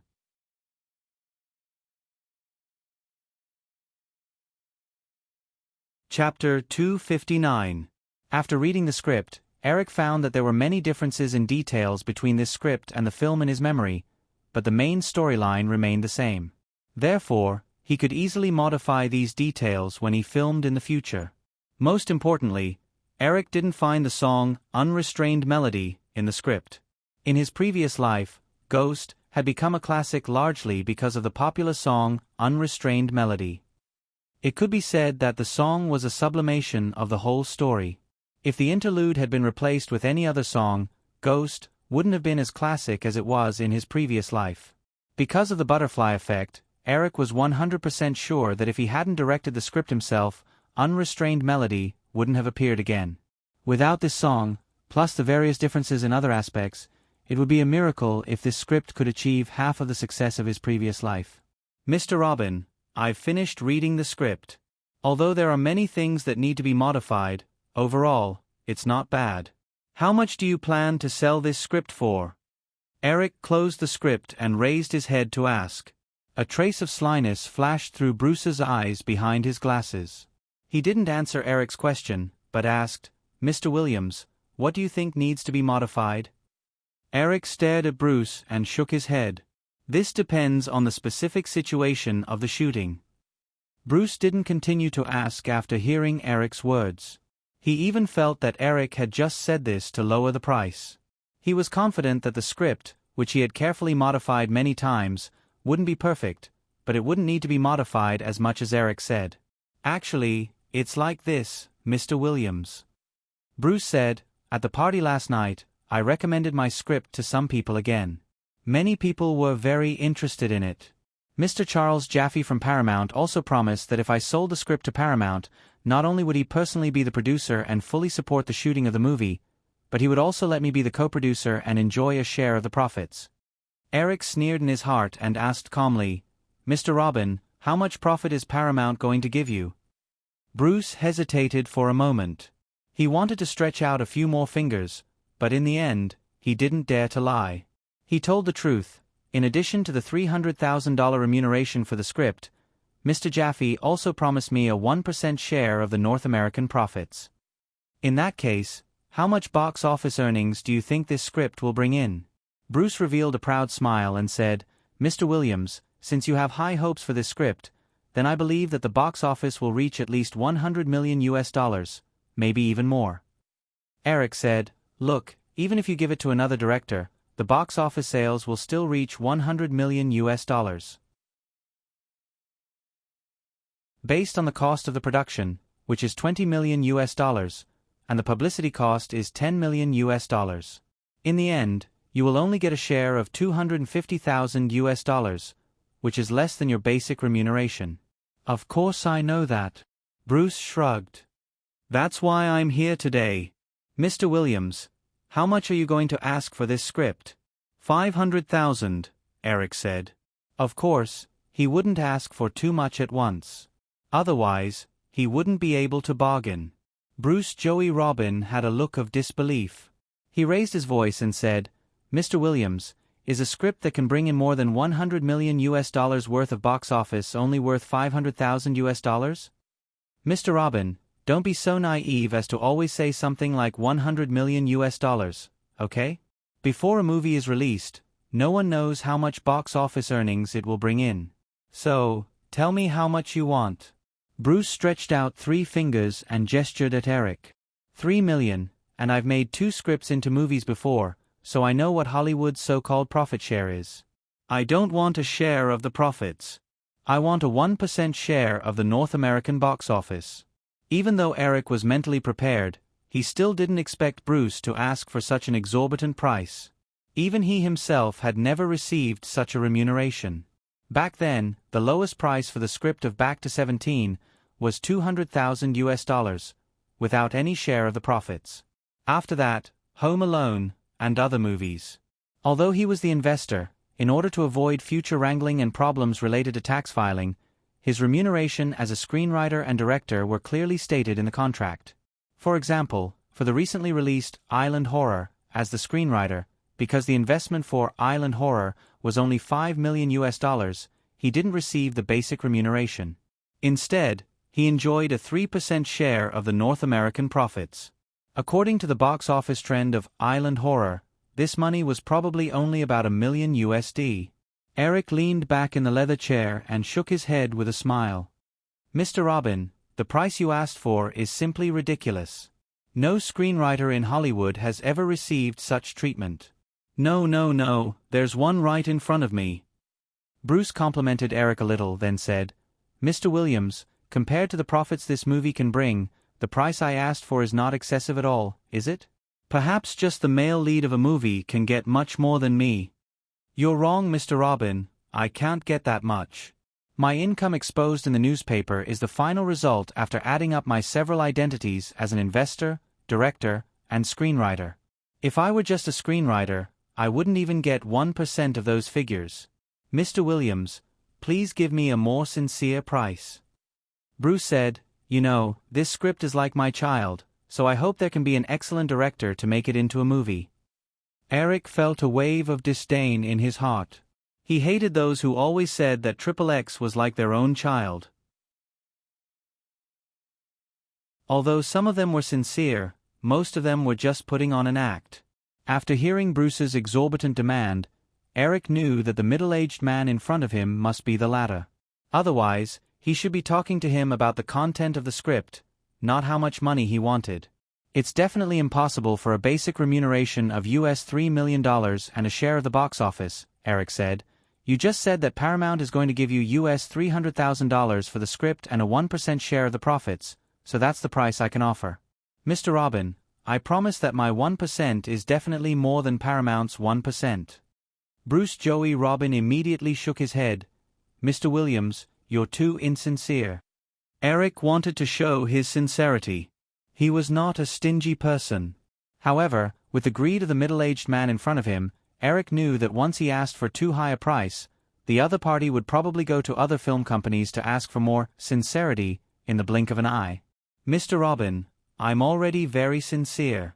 I only got $200,000 for my first script, without any share. Now, you can still get a 1% share of the profits. To be honest, I just think your script is good. This is the first time I've tried an outsider's script. It's very risky. If I'm not careful, I might ruin my reputation. Maybe I should go to other film companies." "I received a lot of business cards last night," Bruce said as he put the script back into his bag. Eric stretched out his hand and made a casual expression, saying, "Go ahead, but I don't think anyone will offer a higher price. And even if you go back to Paramount, according to the production and publicity costs of the film, the box office will have to reach $60 million to recoup the cost. I think the possibility of you getting that share is very low, because I don't think your script can get a high box office if it's directed by someone else. And once it fails, maybe no one will dare to accept your script in the future."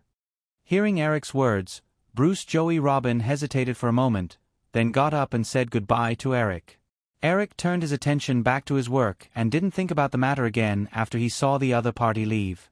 Although Bruce Joey Robin was a bit greedy, he was a smart man. A smart man would definitely make a smart choice.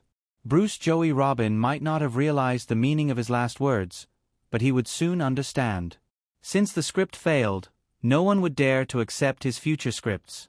Correspondingly, if this script became a hit, then Bruce Joey Robin's future scripts would definitely be sold at sky-high prices. And the only one who could guarantee that the script would be a hit was Eric. It had to be said that Bruce Joey Robin was a very calm person. For the next week, he did not contact Eric again, and Eric did not hear any news about the script of Ghost. At the same time, after the second week of screening, the box office of Scary Island still reached 54 million yuan. Although it did not reverse the box office as expected, the box office drop of less than 5% was already beyond everyone's expectations. The total box office also accumulated to more than 52 million yuan, which was more than 10 times the production cost of the film. Originally, some of Disney's executives were worried that Michael Eisner might not be able to recoup the cost of publicity by stubbornly investing twice the cost of the film. However, after 2 weeks of screening, Disney had already recouped the publicity cost according to its own share. No matter how long Scary Island was screened, the share it received was pure profit. The other film companies were all envious of Disney's good luck. At the same time, they no longer criticized Michael Eisner for giving Firefly a high share of the profits. They even began to praise Michael Eisner's courage.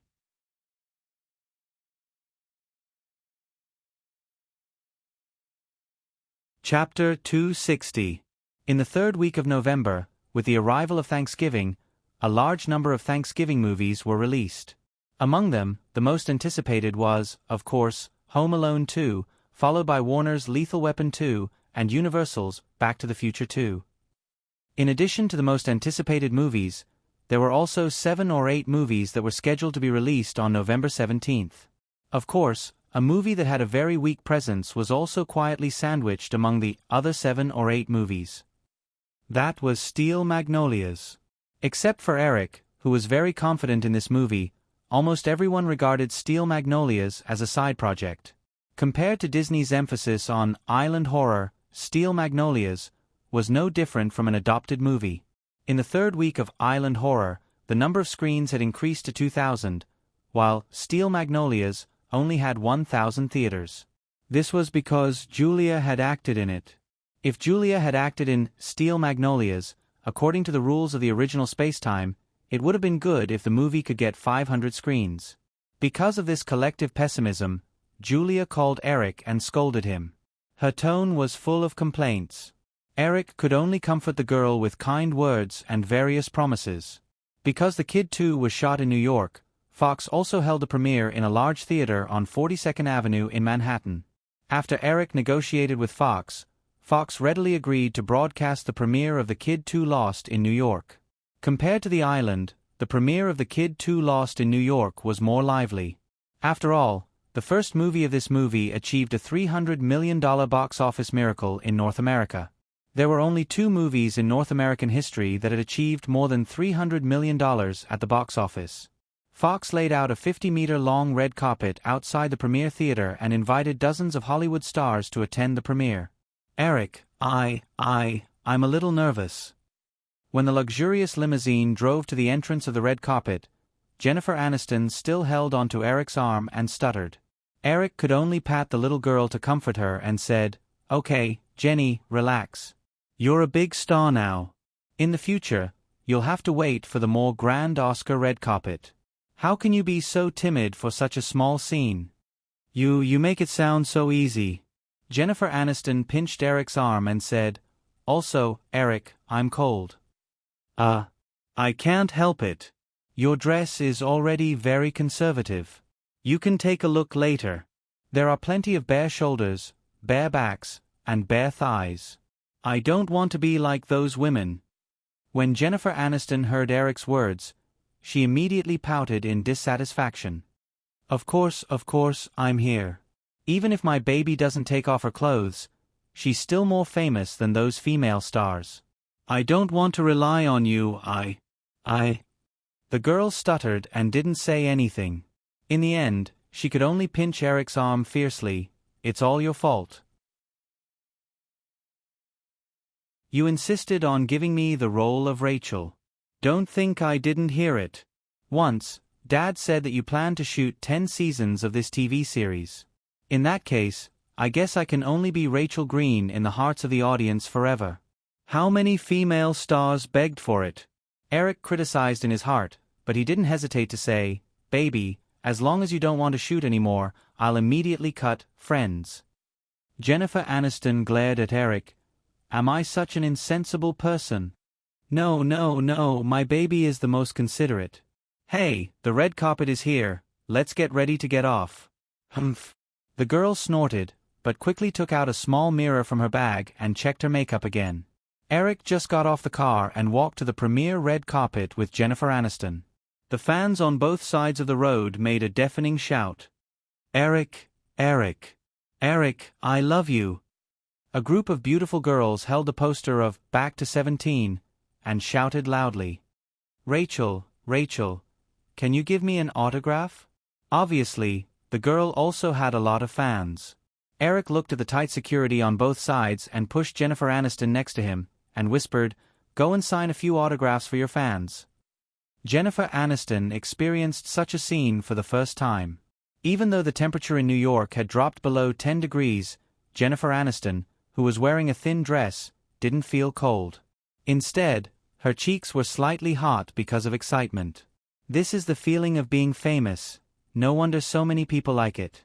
Thinking like this, hearing her boyfriend's reminder, Jennifer Aniston skillfully leaned against the wall of fans, took the pen and quickly scribbled on the notepads or posters that were extended to her. Eric also smiled and signed a few autographs for some fans, and also took a photo with the group of girls who shouted the most fiercely. After a short interaction, Eric once again held Jennifer Aniston and slowly walked forward.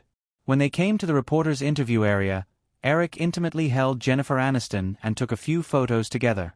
Then they were stopped by a reporter standing in the middle of the red carpet. This was a reporter from Fox. Fox had agreed to broadcast the entire premiere of Home Alone 2 live.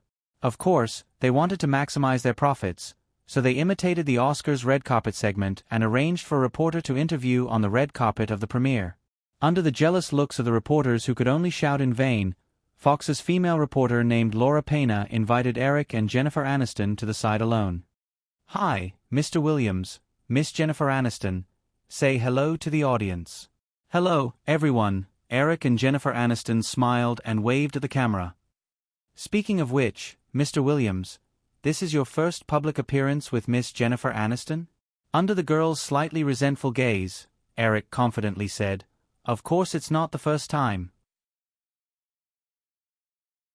We appeared together in the newspaper a long time ago.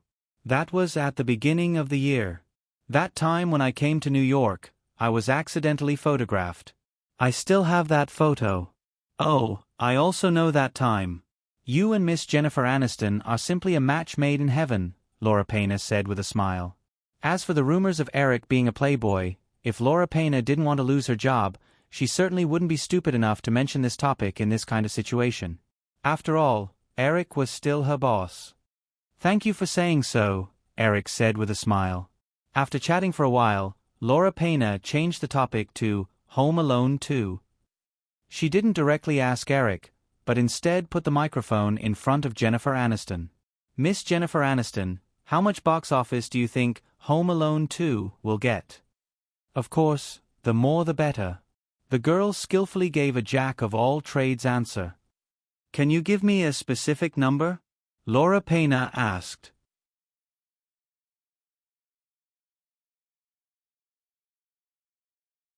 Chapter 261.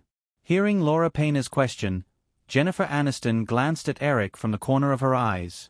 Seeing her boyfriend nonchalantly blinking twice, she leaned closer to the microphone and said, "I saw the test screening of Kids in Charge 2.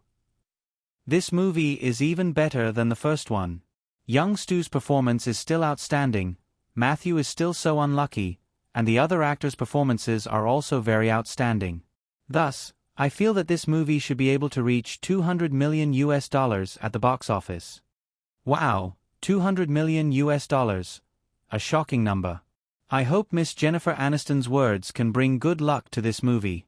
Laura Payne didn't have the slightest intention of comparing it to last year's Kids in Charge 2. She then asked, "Oh right, Miss Jennifer Aniston, I heard that Matthew Perry, who plays the role of the young and stupid thief Marvin, was once your classmate, right?" Jennifer Aniston nodded. Yes, last year when Eric was looking for an actor, he looked for a long time but couldn't find a suitable candidate for Marvin. Thus, I recommended Matthew to him. After a simple audition, Eric decided to let Matthew play the role. Later, it was proven that Eric's choice was correct. I didn't expect there to be such an interesting story. Laura Payne followed up with a teasing and mischievous tone. Then, Miss Jennifer Aniston, you introduced Matthew Perry to Mr. Williams. Aren't you afraid that he would be jealous? Jennifer Aniston heard this question and suddenly opened her eyes wide. She tightened her grip on Eric's arm and said, "How could that be? If Eric was jealous, he wouldn't have chosen Matthew to play Marvin." After the short interview, the two walked through the red carpet and entered the theater together. After greeting the people who had already entered the theater, Eric moved closer to Jennifer Aniston's ear and suddenly said, "Jenny, in fact, I'm very jealous. You have to consider compensating me tonight." Jennifer Aniston rolled her eyes at Eric. "You've done so many messed up things that I'm about to die from anger, but you've never made it up to me. How about I make it up to you twice tonight?" Eric said with a smirk and reached out to hug Jennifer Aniston's waist. Jennifer Aniston felt an electric shock coming from her waist. She pushed Eric away and rebuked, "You animal, I'm not going to talk to you anymore." After Jennifer Aniston said that, she really ran away from Eric. Not only did she deliberately walk towards Matthew Perry, but she even gave him a warm hug. Eric shrugged helplessly. Just as he was about to go over with Jennifer Aniston, Donald Topland, who had participated in the cameo, walked over with a smile and greeted Eric from afar. Donald was accompanied by a blonde woman who looked less than 30 years old. She was holding a little girl's hand. It was the little lowly Ivanka. "Hi, Eric, long time no see." Donald Topland walked over and hugged Eric warmly before introducing, "Eric, this is my wife, Ivana. Ivana, this is Eric Williams." Eric politely shook hands with Ivana Topland. At this moment, a clear lowly's voice sounded. "Eric, do you still remember me?" "Of course. Innie." Eric smiled and reached out to pinch Ivanka's face. However, the little lowly strongly protested. "Hey, Eric, you're not allowed to pinch a girl's face." Eric squatted down in front of the little girl and asked with interest, "Why can't I pinch it?" Ivanka tilted her head and thought for a while. She couldn't find a suitable reason. Then she widened her eyes and said fiercely, "In any case, you just can't pinch it." Eric was about to continue teasing the little lowly when Jennifer Aniston walked back. When she saw the little lowly Ivanka Topland, she immediately exclaimed in joy, "Wow, what a beautiful little girl. She's just like Wawa." After saying that, without waiting for Ivanka to react, Jennifer Aniston reached out and pinched the little girl's face. "Ayaya, you adults are so annoying." As the little lowly struggled like crazy, the few of them laughed. When Jennifer Aniston saw the little girl's strong reaction, she quickly let go of her hand and apologized to Ivanka's mother. "I'm sorry, did I do something wrong?" "It's nothing, Miss Jennifer Aniston. Innie is usually very obedient. It's just that she's a little resistant to unfamiliar people." Ivana smiled and explained. Friends was now a household name. Ivana knew Jennifer Aniston without any introduction. Jennifer Aniston still nodded apologetically and looked at Eric. Eric hurriedly introduced her. Then, the four of them ignored the little lowly and started chatting. "Eric, what you said at the premiere of Shock Island at the beginning of the month was so domineering. I heard that the box office of this movie is already more than 50 million yuan. The production cost is only 5 million yuan, right?" "Yes, although the production cost is only 5 million yuan, the distribution cost is a little higher. Donald Topland knew a little about the distribution of movies. He said, "Even so, Firefly will definitely make a lot of money. Eric, how much do you think the box office of this movie will total?" Anyway, these figures were all analyzed in the newspapers. Eric didn't feel the need to keep it a secret. He replied, "A conservative estimate is $150 million in North America. It's hard to say overseas. However, the main overseas box office market is in Europe. With the halo of the Venice Silver Lion Award, and the quality of the movie itself is not bad, I think the overseas box office may be higher." Hearing Eric's words, Donald Topland became more excited. According to Eric's calculation, this low-budget movie with a production cost of only 5 million yuan was estimated to bring Firefly 70 to 80 million yuan in profit. This didn't include the post-production video and other peripherals.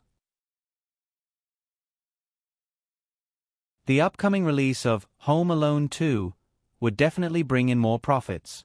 Not to mention the other movies that Firefly is about to release, Eric can make at least 200 million yuan with these two movies alone. And this is all cash. Donald is now crazy about cash. Of course, Eric could not notice the change in Donald Topland's eyes. He sighed in his heart. Although they haven't been together for a long time, he has a good impression of this real estate tycoon. But after all, he is a very mature person. It is impossible for him to help because of personal feelings. Eric believes that even if Donald Topland's best friend may give him some help, he will not invest a large amount of money in Donald Topland's real estate project that may collapse at any time. In order not to let Donald Topland hold on to his fantasy, Eric felt that it was better to make it clear. At this time, the staff informed the guests of the premiere that they could enter the screening hall. "Jenny, can you go to the screening hall with Mrs. Topland first? I want to talk to Donald for a while," Eric said to Jennifer Aniston, not avoiding the Topland family. Donald nodded to his wife. Ivana was about to take the little loli and leave with Jennifer Aniston, but Ivanka broke free from her mother's hand and said seriously like a little adult, "Mom, you go first. I have something to discuss with Eric." Ivana keenly felt that her husband and Eric had something important to talk about. She pulled her daughter and said, "Innie, don't make a fuss. Come with me. Let's go see Kevin. I'm not interested in that kid." Ivanka suddenly broke free from her mother's hand and hugged her father's leg like a little koala bear. No matter how hard her mother pulled, she wouldn't let go. In the end, it was Eric who said, "Mrs. Topland, let Innie stay here. I don't have anything important to do." Perhaps realizing something, Donald Topland picked up his daughter and nodded to his wife. When the people in the lounge were almost gone, Eric and Donald sat down on the sofa together. The little loli was not in a hurry to speak. She blinked her beautiful big eyes and glanced between her father and Eric. Eric organized his words and said, "Donald, I've seen some information about your company." Donald Topland smiled a little awkwardly and said self-deprecatingly, "It's a mess, right?" Eric shook his head honestly. "Of course not. According to the normal progress, the projects you are working on will be completed next year. Although the real estate industry is in a slump now, as long as those projects are completed and not left unfinished, I believe that with your ability, you will definitely be able to make a profit." Eric said and added, "This is not a compliment. I've seen your information. When you were still in college in the late 1960s, you operated an apartment project in Cincinnati, Ohio, and earned $1 million in a year. There was also the Grand Hyatt Hotel on 42nd Avenue in Manhattan and the skating rink in Central Park. Donald Topland heard Eric mention some of his more proud past and showed a little pride on his face.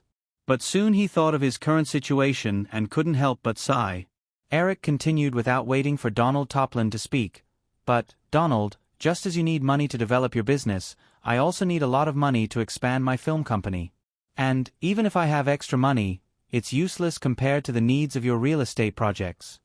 Donald Topland knew that Eric was telling the truth. He nodded freely and said with a smile, "I understand." The two men were silent for a moment. Eric suddenly asked, "Donald, you should have been trying to raise funds during this time, right?" "Well, the bank group that loaned me a loan refused to provide me with any more funds. I could only find ways to raise funds from other places. I have contacted all the investors I could contact during this time. I also went to Japan through the introduction of a friend. Unfortunately, the Japanese's appetite was too big. They wanted to take over the whole project at a very low price. The price they offered was not enough to pay off my debt. Of course, I wouldn't agree. Eric thought for a moment and said, Donald, maybe you've been working in the wrong direction from the beginning.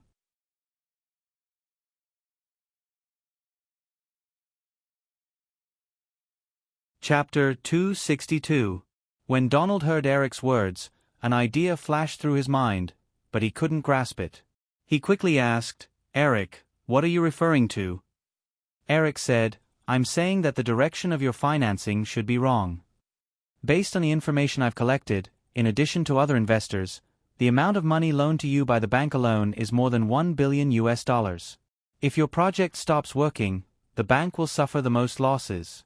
So, you should try your best to persuade the bank to continue to provide you with loans, instead of trying in vain to attract other investors in the current situation.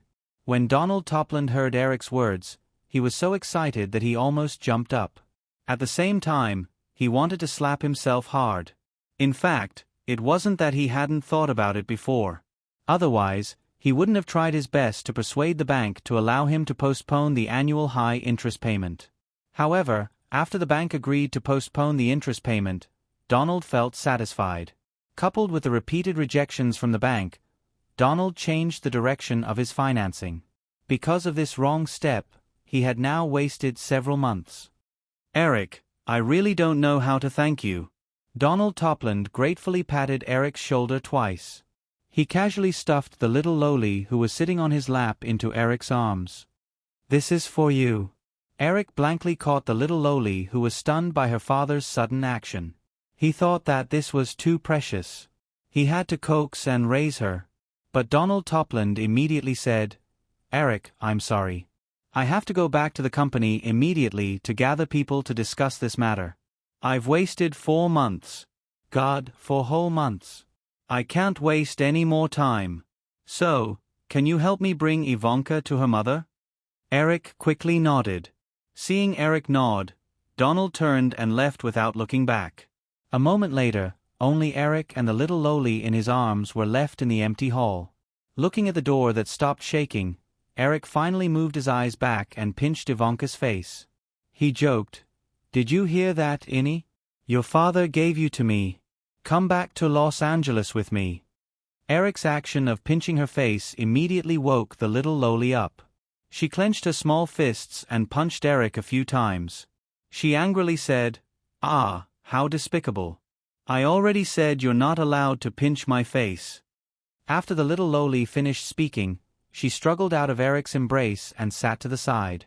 However, she continued to glare at Eric angrily. Her punches were weak, but Eric was still smiling.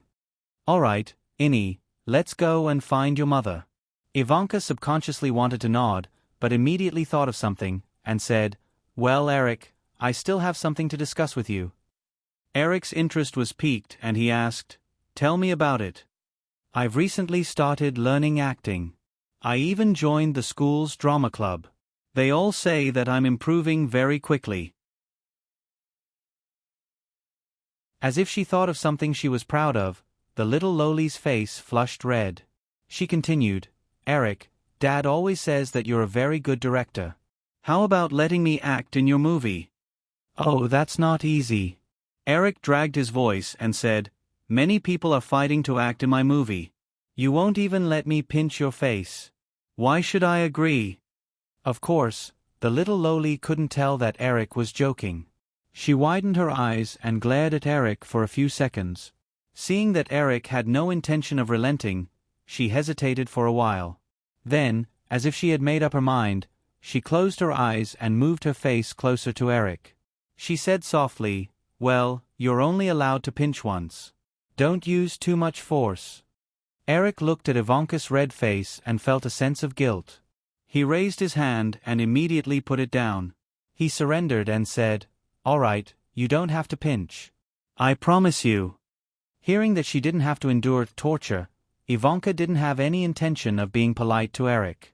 She moved aside and said coquettishly, You just agreed. Don't go back on your word. Of course. Eric nodded and said, but, Innie, if you want to act in a movie, you have to get your parents' permission. Ivanka immediately rolled her eyes at Eric. You're so stupid. If they didn't agree, why would they send me to the acting class? Eric thought about it. It seemed to be the case. In his previous life, Donald Trump didn't even object to his daughter becoming a model when she was 16, let alone an actress. The modeling circle was much more chaotic than Hollywood. However, she immediately started mocking him as soon as she got what she wanted. This sharp-tongued little loli was too much. Eric snorted. Just as he was thinking of an excuse to attack the little girl, the door to the screening room was suddenly pushed open. A man wearing a cinema staff uniform rushed in. When he saw Eric, he was relieved. Mr. Williams, you're really here.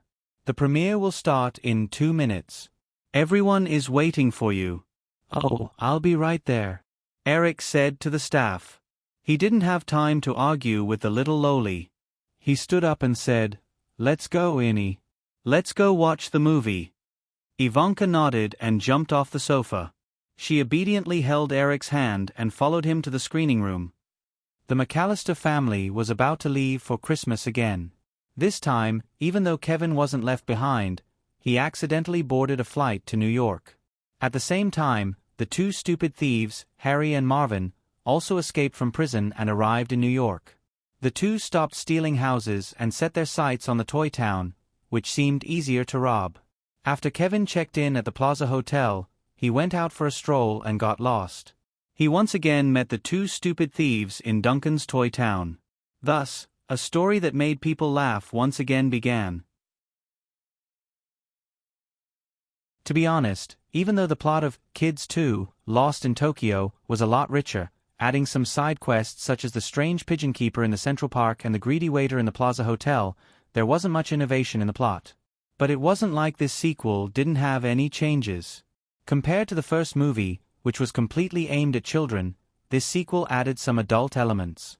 For example, at the beginning, Kevin quoted that obscure joke from his uncle, and the two conflicts between the clumsy thief and the modern girl, as well as the young clumsy thief Marvin's lines that made people laugh. These were all humorous scenes aimed at adults. But in any case, after the movie ended, Eric received warm applause and congratulations from many people. After attending the reception after the premiere, Eric drove Jennifer Aniston to Manhattan's Teplum residence. At this time, the mother and daughter were sitting together in the back seat. Because Donald Teplum left in a hurry and took the car with him, Eric reckoned that Donald Teplum, who was focused on how to make the bank continue paying, wouldn't send a car to pick up his wife and daughter. Eric had to personally send the mother and daughter back. Sorry to trouble you, Mr. Williams. When the car arrived at Teplum's residence, Eric and Jennifer Aniston only went in for a moment before saying goodbye and leaving. Ivana Teplum personally sent the two people out. It's nothing, Mrs. Teplum. If there's nothing else, we'll go back. Ivana Teplum was about to nod when Ivanka, who had been standing next to her, immediately pulled her mother's arm. Mom, the movie. Oh, this. Ivana Teplum looked at Eric awkwardly. She had a headache because of her youngest daughter's behavior. Eric looked at the little loli's expectant face and said, Mrs. Teplum, if you and Donald agree, I will ask Innie to try if I need a young actress in a movie in the future. Thank you so much, Mr. Williams, Ivana said. Ivana said. She was a model, and like many models, she had a natural inclination to be an actor. Donald Trumbull's performance was even stronger. If possible, the couple would not object to Ivanka appearing in Eric's movie. Because Jennifer Aniston was in a hurry to go back to Los Angeles to shoot the last few episodes of the first season of Friends, and Eric had a lot of things to do, the two left New York in a hurry the next day and returned to Los Angeles. After the premiere, Home Alone 2, Lost in New York, was officially released on November 17th. This time, because of the Thanksgiving period, many movies were strangling each other. Even with Fox's full publicity, Home Alone 2 did not have as good a reputation as Island Horror, which was released at the beginning of the month. The media's comments on the movie were very polarized.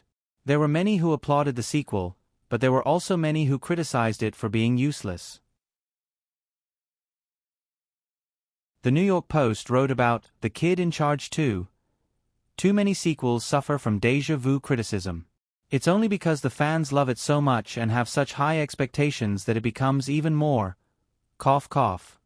But Home Alone 2 is completely worthy of the fans' one-year wait. Although some people say that this is a copy without any improvements, the plot of the sequel is more rich and interesting than the first. As for the fact that it's a replica, that's unavoidable. Without Kevin pranking the two stupid thieves, would The Kid in Charge still be The Kid in Charge? Hollywood Online, on the other hand, strongly criticized the movie.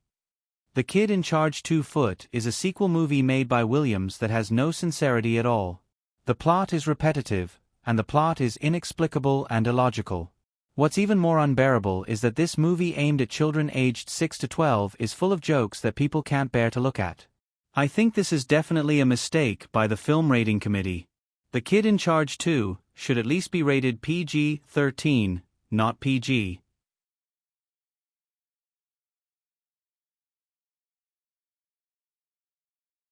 Chapter 263. Although the reviews for Home Alone 2 were polarized, it did not stop the sequel from raking in the box office. In the first 3 days, Home Alone 2 earned $31 million in more than 2,200 theaters in North America.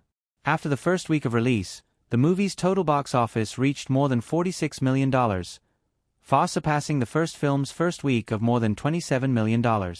The other Hollywood studios were all scared that Home Alone 2 would break the box office record set by the first film. This week, Warner's Lethal Weapon 2 was in second place. Although it was released in more than 1,900 cinemas, it only earned a little more than $25 million at the box office, which was more than half of Home Alone 2. Paramount's black comedy Harlem's Nightclub ranked third, earning $22 million at the box office.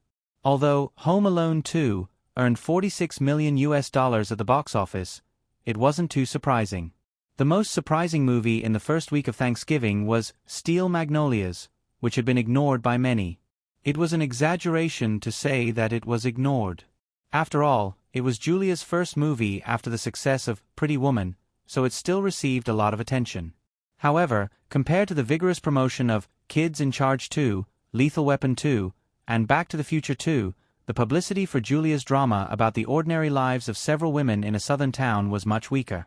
Therefore, although Steel Magnolias only earned $17 million in the first week and ranked fourth on the box office rankings, it was undoubtedly the biggest dark horse in the new year. This was because Steel Magnolias earned an astonishing US $17,000 per screen in the first week, and the attendance rate was frighteningly high. Home Alone 2 had an average of $20,000, which was higher than Steel Magnolias. Lethal Weapon 2 only earned $13,000, and Harlem Nightclub earned $10,000, which just reached the standard of a blockbuster. Then, under the impact of a large wave of new releases, the box office of Home Alone dropped 41% and earned $14.75 million, barely squeezing into the top 5. On the other hand, Universal's Back to the Future 2 only earned about $13 million at the box office. It wasn't because the movie suffered from a box office failure, but because for some unknown reason, Universal didn't release the movie on November 17th or the following week on November 24th. Instead, they released it on November 22nd, which happened to be the day before Thanksgiving. Eric's head hurt when talking about Thanksgiving. While he received happy box office data every day, Eric's mansion in Beverly Hills was also in chaos. As an important holiday in the United States, Thanksgiving was a day for family reunion. Drew certainly did not go back to Culver to celebrate Thanksgiving with his mother. As for Aniston, her parents had reorganized their family after their divorce. She had half-brothers and half-brothers, and it was a mess. In addition, the little girl was already an adult. No matter where she went for Thanksgiving, she would feel very uncomfortable.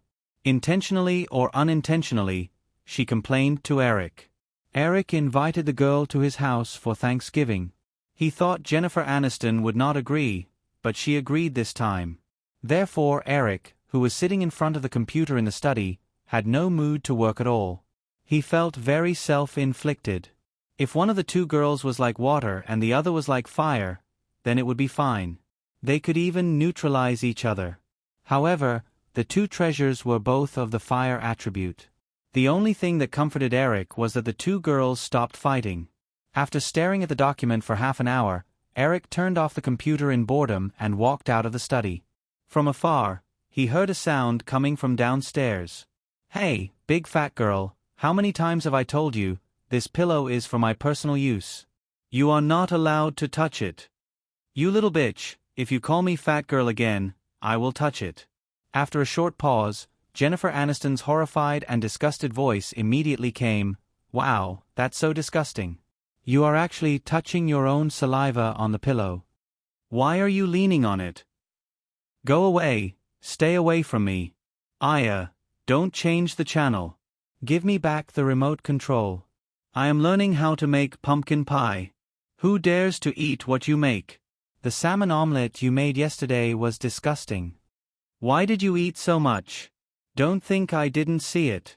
I had a stomachache in the middle of the night." "Nonsense, Eric and I are fine." Eric hesitated a few steps. He sighed and turned back to the study. He picked up the phone and dialed a number 1 by 1. Virginia went home to spend the holiday with her parents. Nicole was in Chicago, doing a promotional tour for Sleepless in Seattle. Even Julia was not in Los Angeles. In the end, out of boredom, Eric dialed Jeffrey's home number.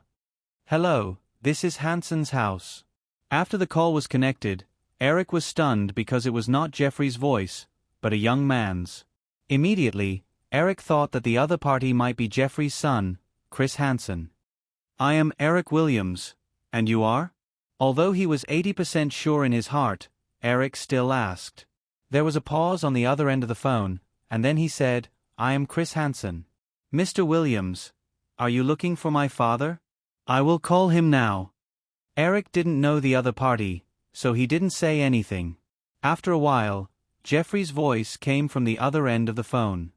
"Eric, tomorrow is Thanksgiving. What's the matter?"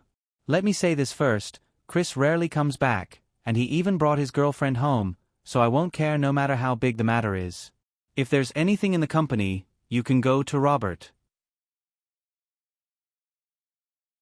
Eric was stunned, and then he smiled and said, "Nothing, it's just that I am a little bored at home, so I just called your number and wanted to talk to you."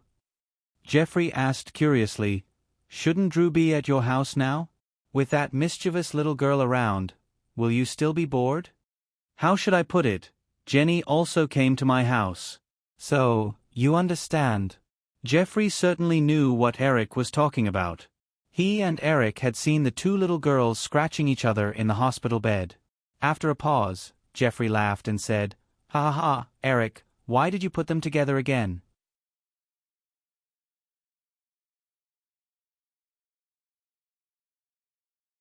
Chapter 264. Eric sighed. "It's hard to explain in a few words. Anyway, it all came together. I'm just glad that they didn't burn my house down these days." Jeffrey on the other end of the phone laughed again and said, "You must be having a hard time at home. It's almost dinner time. Why don't you come to my place for dinner and get to know Chris?" Eric was just bored and wanted to chat with someone. He didn't want to disturb Jeffrey's enjoyment. He asked hesitantly, "Is that appropriate?" "Why not? It's a holiday. Of course, the more people, the better. My place is so quiet all year round. It'll be even better if you come. By the way, if you want, you can bring the two girls with you." Eric thought that the two girls wouldn't quarrel in front of outsiders, so he agreed. "Then I'll go over now. Come quickly. If there's nothing else, I'm hanging up. The kitchen oven is still on." Jeffrey hung up without waiting for Eric's response. Eric put down the phone, went back to the bedroom, changed his clothes, and went downstairs. Drew and Jennifer Aniston, who were fighting for control of the TV, saw Eric coming downstairs in formal clothes and became vigilant at the same time. "Eric, where are you going?" the two girls asked in unison. Eric pretended to be unhappy and said, "You two are too noisy. I've decided to go somewhere else for Thanksgiving." "No. The two girls jumped up from the sofa together and walked to Eric's side in 2 or 3 steps. They firmly held his arms on both sides, and then stared at each other and said in unison, "It's all your fault." Eric rubbed his temples and said, "Okay, stop arguing. Jeffrey just called and invited me to his house for dinner. Who's going?" "Me," they said in unison again. "Okay, you have 10 minutes. Go change your clothes." "I won't take you with me." There was a flurry of footsteps as Drew and Aniston disappeared around the corner of the stairs. Driving to Jeffrey's house, Eric pressed the doorbell, and the door quickly opened from the inside. A young man in a formal suit, who looked somewhat similar to Jeffrey but was much taller than Jeffrey, opened the door. He glanced at the 3 people outside the door and revealed a faint smile. He extended his hand and said, "Hello, Mr. Williams. Just call me Eric." Eric reached out and shook hands with the young man in front of him. "Nice to meet you too, Chris." Chris Hansen nodded at the 2 girls again. He took the red wine from Eric and said, "Please come in." The 3 of them followed Chris Hansen in. Jeffrey's house was still the same. No, it was cleaner than the last time Eric came. It was probably because his son had come back. It was the first time Drew and Jennifer Aniston came to Jeffrey's house. Seeing the apartment that was obviously not in line with Jeffrey's current wealth, the 2 girls were surprised. Jennifer Aniston could still hold back and not say anything, but the little girl was straightforward.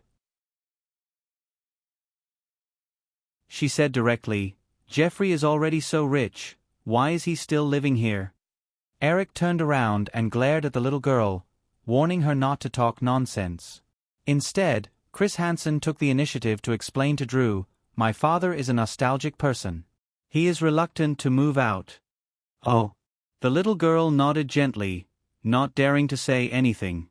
The 3 of them sat down in the living room.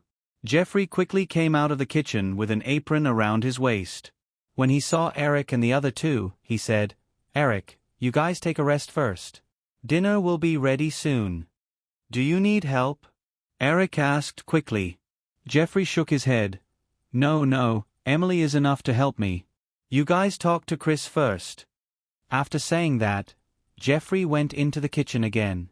Chris Hansen smiled awkwardly and explained, "When I was 7 years old, I was fooling around in the kitchen and was scalded by hot oil. After that, my father never let me go near the kitchen again." Eric smiled to show that he understood. He gave the 2 girls a look, and the 2 of them obediently took the initiative to walk to the kitchen. Jeffrey's retreat came from the kitchen, and another pleasant female voice was surprised. Soon, the whispers quieted down. In the living room, the 2 men looked at each other and smiled. Eric had actually been observing Chris Hansen from the beginning. So far, he didn't find any aura of a top student in Chris Hansen.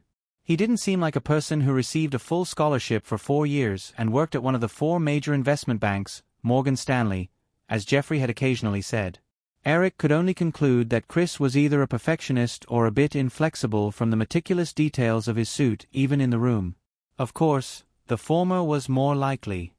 "Eric, what are you thinking about?" Chris suddenly asked. Since he was Jeffrey's son, Eric naturally felt a sense of closeness to Chris. He said frankly, "Jeffrey said that you work at Morgan Stanley. I was thinking, why don't you have the aura of the Wolf of Wall Street?" Chris was stunned for a moment. Then he smiled and asked, "Eric, what do you think the so-called Wolf of Wall Street should be like?" Eric thought for a moment and said, "At least it should be full of aggression. But I think you look more like a meticulous researcher in some scientific research institute." Chris shook his head and said, "Eric, you're wrong. The more aggressive the so-called Wolf of Wall Street is, the less aggressive they look on the surface. You can look at the photos of some famous investment bank executives on Wall Street. Almost all of them look mediocre. You won't be able to find them in a crowd." This was the first time Eric heard this point of view. He asked, "Why do you do that?" "Because it's better to disguise, numb the enemy, and make them lose their vigilance." Eric nodded thoughtfully and said, "By the way, Chris, what do you do for a living?" "Of course, I do whatever I can to make money." Eric smiled and asked, "If Firefly wants to be listed, can I ask you?" When Chris heard this question, the smile on his face disappeared. He said, "Eric, I don't care if you're joking or not. If Firefly is really going to be listed on the market, you have to let me handle it. I'm sure you know how much Firefly means to me. I hope that it can develop well." Seeing how serious Chris was, Eric also nodded solemnly.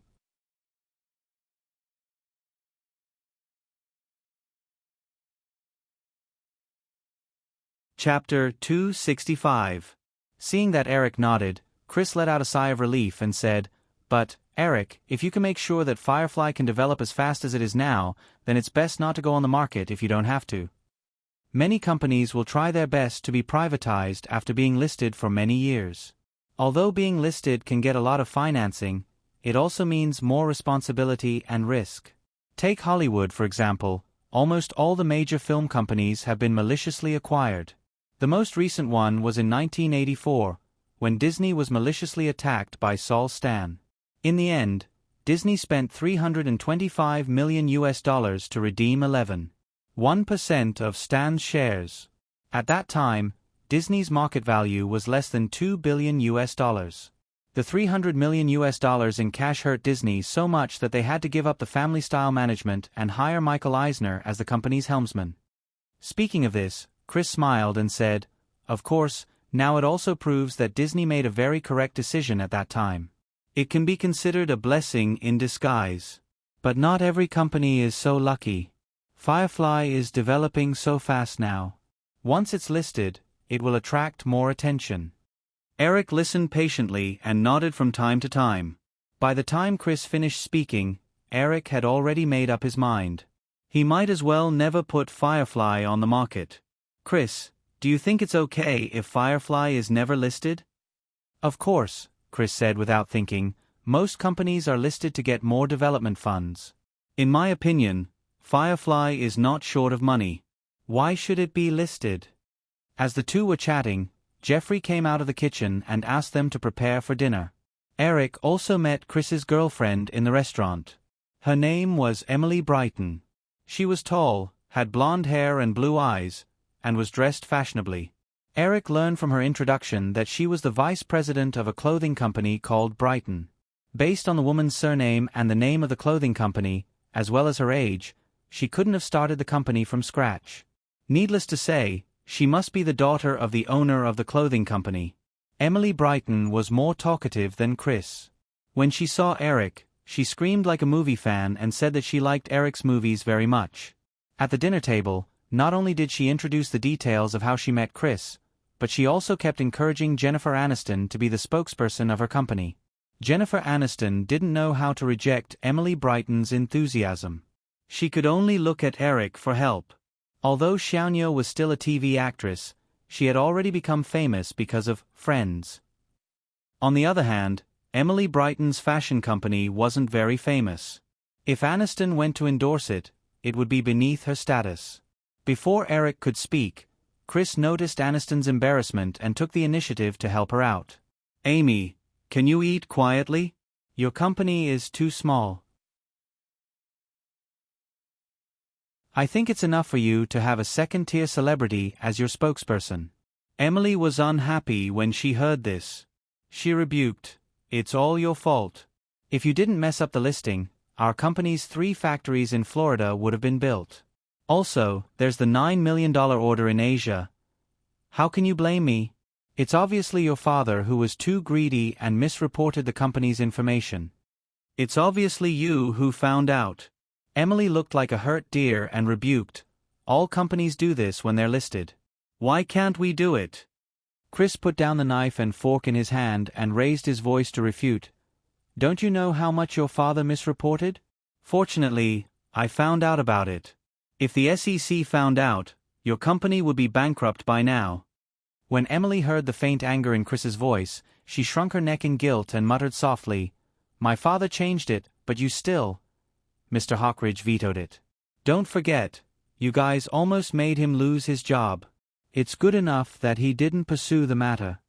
Eric, Drew, and Jennifer Aniston, who were sitting on his left and right, looked at each other. "It seems like they're arguing? Please don't break up on the spot. Otherwise, the three of them would be in big trouble today. Just as she was praying in her heart, Geoffrey, who was sitting at the head of the table, slowly coughed twice. Ahem, all right, stop arguing. Chris and Emily, who were already in the zone, immediately woke up when they heard Geoffrey's voice. They quickly closed their mouths. In order to calm the situation down, Eric took the initiative to start a conversation. The atmosphere of the dinner gradually became lively. After dinner, Emily pulled Jennifer Aniston and Drew into the room to talk. Only the three men were left in the living room. Eric said apologetically, "Sorry, Chris, just now at the table." "Eric, this has nothing to do with you. Don't take it to heart." Chris shook his head. Geoffrey also sighed and said softly, "It's good this way.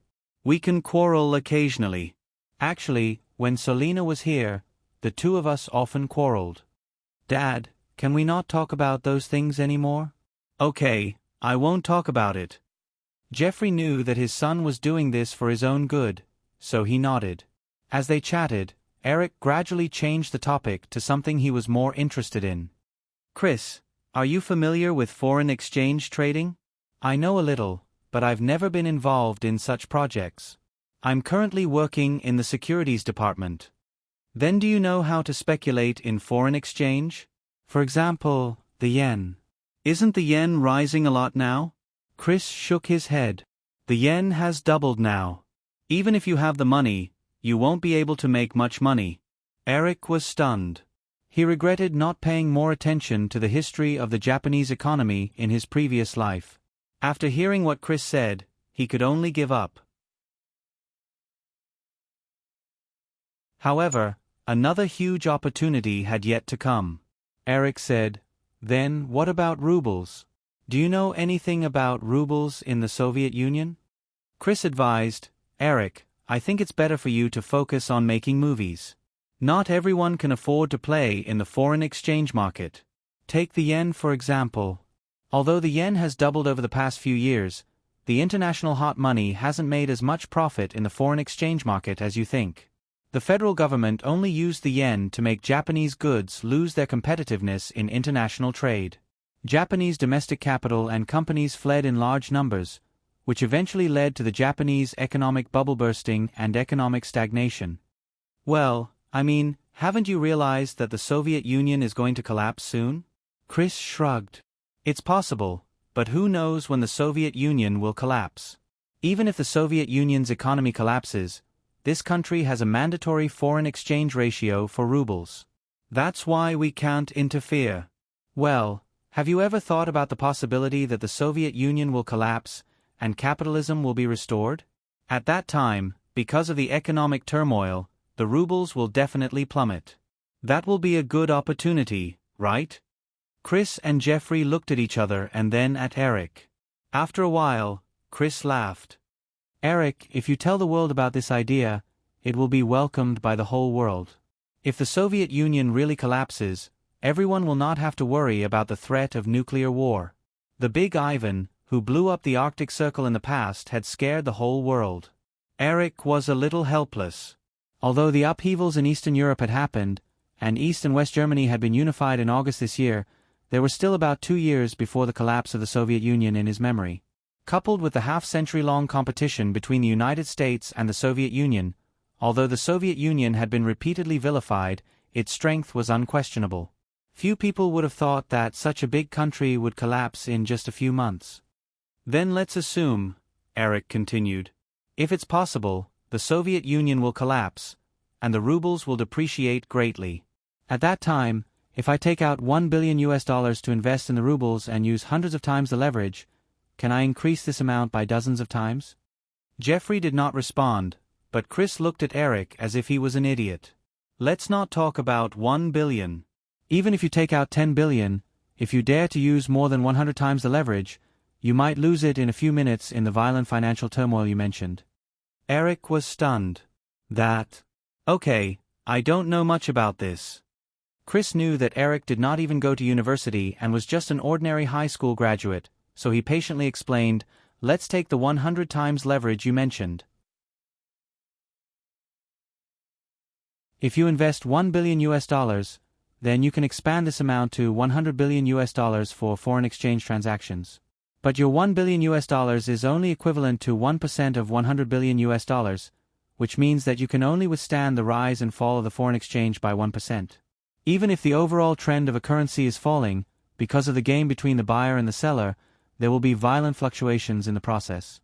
As long as the currency rises more than 1% at a certain stage, your money, whether it's 1 billion or 10 billion, will immediately be liquidated.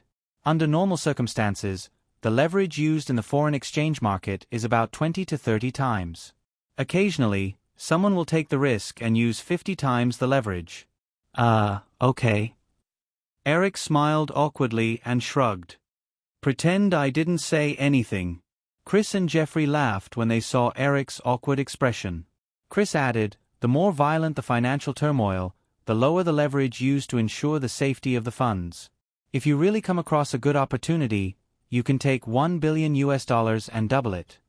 Since he could not play with foreign exchange, Eric felt that it was better to invest in a field that he was more familiar with.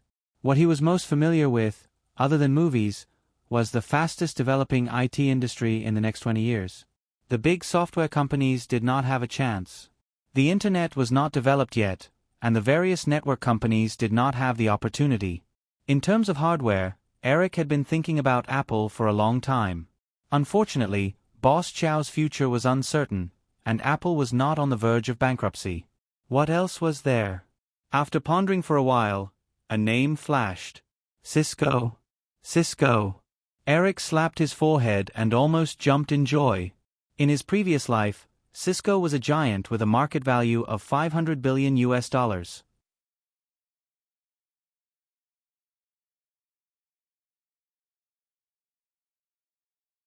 Chapter 266.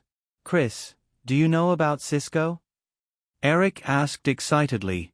In his memory, Cisco might not have been listed yet, so with his current wealth, he could definitely buy a large amount of shares.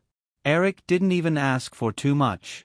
Even if he only got 10% 10 years later, the value of these shares would be enough for him to taste what it was like to be the richest man in the world. Chris thought for a moment and asked, you mean the router company that Sequoia Capital invested in and incubated? Yes, you know about Cisco too? Eric asked nervously. Chris knowing about this company didn't seem to be good news. Could it be? Chris didn't see Eric's uneasiness and said with a strange smile, of course I know. Our company is also in charge of Cisco's listing. He happens to be in the same department as us, but not in the same group. His name is George Kelly. That guy spent a few months persuading the major shareholders of Cisco to agree to the IPO plan. Now he's lobbying everywhere, hoping that some investment institutions will take over Cisco's shares when it goes public in February next year. That means it hasn't been listed yet. Eric breathed a sigh of relief. When he heard that Chris was familiar with Cisco, he thought that the company had already been listed, or that it had been targeted by a big investment bank like Morgan Stanley.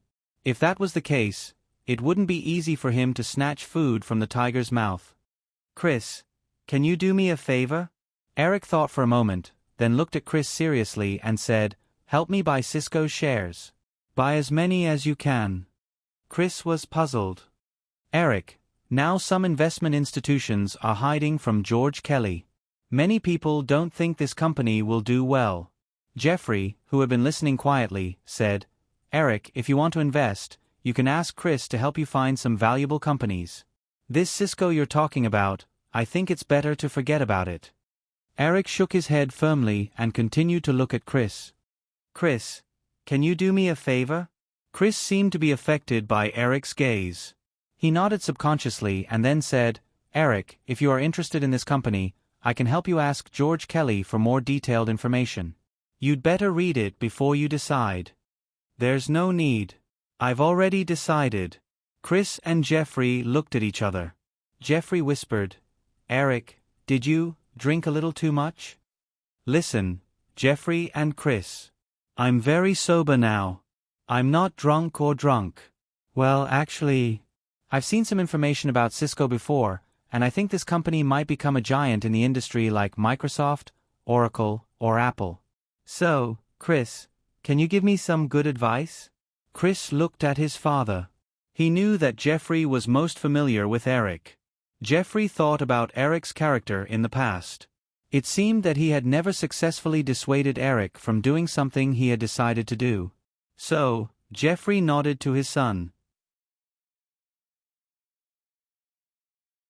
After getting his father's confirmation, Chris said, "Then, Eric, if you decide, it's best to set up an investment company or find an investment company to act as your agent. Morgan Stanley has a private wealth management department. With your current wealth, you will definitely receive the best service. Of course, you will also have to pay a high commission. So, I recommend the former option. Then, it's very simple. Use this investment company to acquire Cisco's shares. Then, find a professional manager to join Cisco's board of directors and help you with the acquisition of the shares. Of course, you can do this yourself, but I don't think you have the time, and I don't recommend you do these professional things yourself." Eric thought for a moment and looked at Chris, who was sitting across from him. He suddenly said, "Chris, why don't you help me manage this investment company?" "Me?" Chris pointed at himself. Eric nodded. "Yes. Don't worry. This company will not be small. I promise the company's funds will not be less than $100 million. Chris knew Eric would not joke about this kind of thing. He was suddenly in a dilemma. He is now a senior manager in Morgan Stanley. Many people in the investment bank need at least 7 to 8 years to get to this level. He only used 4 years. Also, he is likely to be promoted again after 1 more year. Now, an opportunity suddenly appeared in front of him. If the person who asked him this was not Eric, but someone else, he might agree immediately. But Eric is too young. This made him hesitate. He was afraid that Eric was acting on a whim. "I know what you are worried about, Chris. But believe me, this is not a whim decision. I promise you." "If you don't believe me," Eric looked at Jeffrey and said, "Jeffrey can testify." Jeffrey touched his nose and smiled. "What do you want me to guarantee? I promise that I am not acting on a whim. You should know my character." "But from what I remember, you did a lot of things on a whim," Jeffrey said, amidst Eric's gloominess. He then added with a smile, "But it turned out that you were right. Chris, I think you can give it a try." Chris pondered for a moment and said, "Eric, I need to think about this. I will give you an answer as soon as possible." "No problem," Eric nodded and did not rush him. It was not until 10 o'clock in the evening that Eric took the initiative to leave Jeffrey's house with the 2 girls. The chaotic Thanksgiving quickly passed. Because of the dispute, none of the 3 people got to eat the turkey. The 2 girls fooled around and went beyond the President of the United States to pardon the 2 turkeys they each bought. After the holiday, Jennifer Aniston started work and left the villa. Eric breathed a sigh of relief. While paying attention to the box office of the 3 movies related to Firefly, the casting of The X-Files began. After 2 months of busy work, the writing team had basically completed the script for the first season of The X-Files. At Disney's headquarters, the assistant knocked on the door a few times and opened it. He said to the busy Michael Eisner, "Mr. Eisner, Mr. Robin is here. Let him in." Michael Eisner put down the pen in his hand. Bruce Joey Robin quickly walked into the office. He had been living a very good life these days because the news that Eric had taken a fancy to the script of Ghost had spread throughout Hollywood. He had met almost all the executives of the 7 major companies. There were also countless small film companies that wanted to cooperate with him. The price of the people who wanted to get the script was getting higher and higher, but it did not meet his expectations. "Nice to meet you, Mr. Robin." Michael Eisner walked around the desk and shook hands with Bruce Joey Robin with a smile. Bruce also didn't feel as surprised as when he met the 7 senior executives not long ago. After shaking hands with Michael Eisner in a manner that was neither servile nor overbearing, the 2 sat on the sofa together. Michael Eisner didn't make any comments on the script of Ghost, and said, "Mr. Robin, I've already read the script. I invited you here today because I want to ask you something. Mr. Eisner, please tell me what you want to know." Bruce took a sip of the coffee that his assistant had brought over. Michael Eisner patiently looked at Bruce's pretense. When he put down the coffee cup, he asked, "I just want to know one thing. When you were talking to Eric Williams, what did he say? If your answer satisfies me, I will give you a very suitable price. Bruce Joey Robin frowned. Michael Eisner's commanding tone made him very uncomfortable. Mr. Eisner, Mr. Williams said that he was very optimistic about the script and wanted to buy it and direct it himself. Michael Eisner shook his head. No, I am very familiar with that little guy. He would never say such a thing. I need you to restore the scene of your meeting with him. If you continue to lie, or if you don't want to say it, you can leave now. If you tell me the whole situation and the result satisfies me, I will give you a very generous screenwriting contract. I know that the highest offer is from Paramount. They offered you $600,000 and a 2% share of the profits. Trust me, my offer is definitely higher than theirs. Let's see if I'm satisfied with your answer. Bruce was unhappy and almost wanted to leave. However, he would not refuse money. After thinking about it, he endured it and roughly described the situation of his meeting with Eric. Michael Eisner listened patiently. Of course, he knew that Bruce would not tell the truth word for word. It was inevitable that he would embellish it.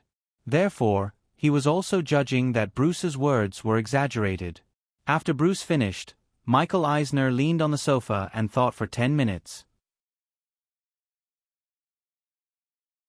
It all started at the celebration party for the box office success of Shock on a Small Island.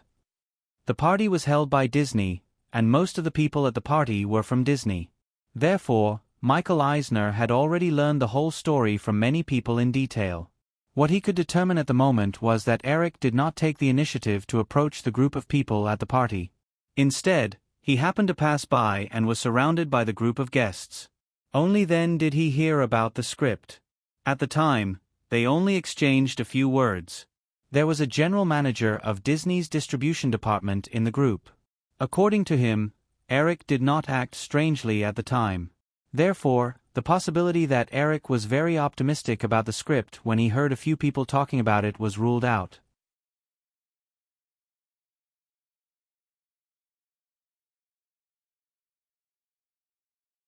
Chapter 267. If this possibility was eliminated, the quality of the script would be lowered. Then, Eric left the group. Bruce chased after him and described the outline of the script to Eric. After listening, Eric only left a business card and asked Bruce to go to the company the next day to discuss the details. Then, it was certain that Eric was interested in this script. However, there were too many scripts that Eric was interested in. He had asked Drew Barrymore, that little girl, to buy the copyrights. Although he thought that he had done it quietly, everyone knew that scripts were actually the least valuable. There were at least 8,000 scripts produced in Hollywood every year, and only a few hundred of them could be made into movies. Therefore, what Michael Eisner wanted to confirm was whether Eric would personally direct the script. So far, 3 of Eric's movies had already been completed, and the box office in North America had all exceeded $200 million. With the first week's box office of $46 million, it was only a matter of time before the box office of Home Alone 2 exceeded $200 million. In this case, the next movie that Eric decided to shoot, unless the other party decided to go for the Oscars route, the box office would definitely not be less than $100 million. It might even be another movie that could reach $200 million. Michael Eisner had personally read the script of Ghost, and it definitely had nothing to do with an indie film. Bruce, are you sure that during the discussion with Eric, he said that he wanted to personally direct the script? Bruce was a little annoyed that Michael Eisner had taken a long time to think about it, but he still nodded and said, "Yes, William said that he wanted to personally direct the script." Of course, Bruce ignored Eric's emphasis on the different results between him and someone else, because this would hinder Bruce's negotiation with other film companies. In fact, Bruce already had another plan in mind. As long as other film companies could give him a satisfactory price, he didn't have to sell the script to Eric. As long as it was stated in the contract that the other party had to let Eric be the director, it would be fine. As for how those big companies would invite Eric, it wasn't something that he should worry about. After thinking for a moment, Michael Eisner finally made a decision. $1 million, plus a 3% share of the North American profits. Mr. Robin, this is Disney's final offer. There's no room for negotiation. I don't believe that any other movie company will offer a higher price. So, if you agree, we can draft the contract immediately. If you don't agree, you can leave now." The corner of Bruce Joey Robin's mouth twitched. He quickly calculated in his heart. This price had actually reached his psychological expectations. After all, a few weeks ago, he was just trying to find a way to sell the script. Now, $1 million plus a 3% share of the profits had far exceeded his initial psychological expectations.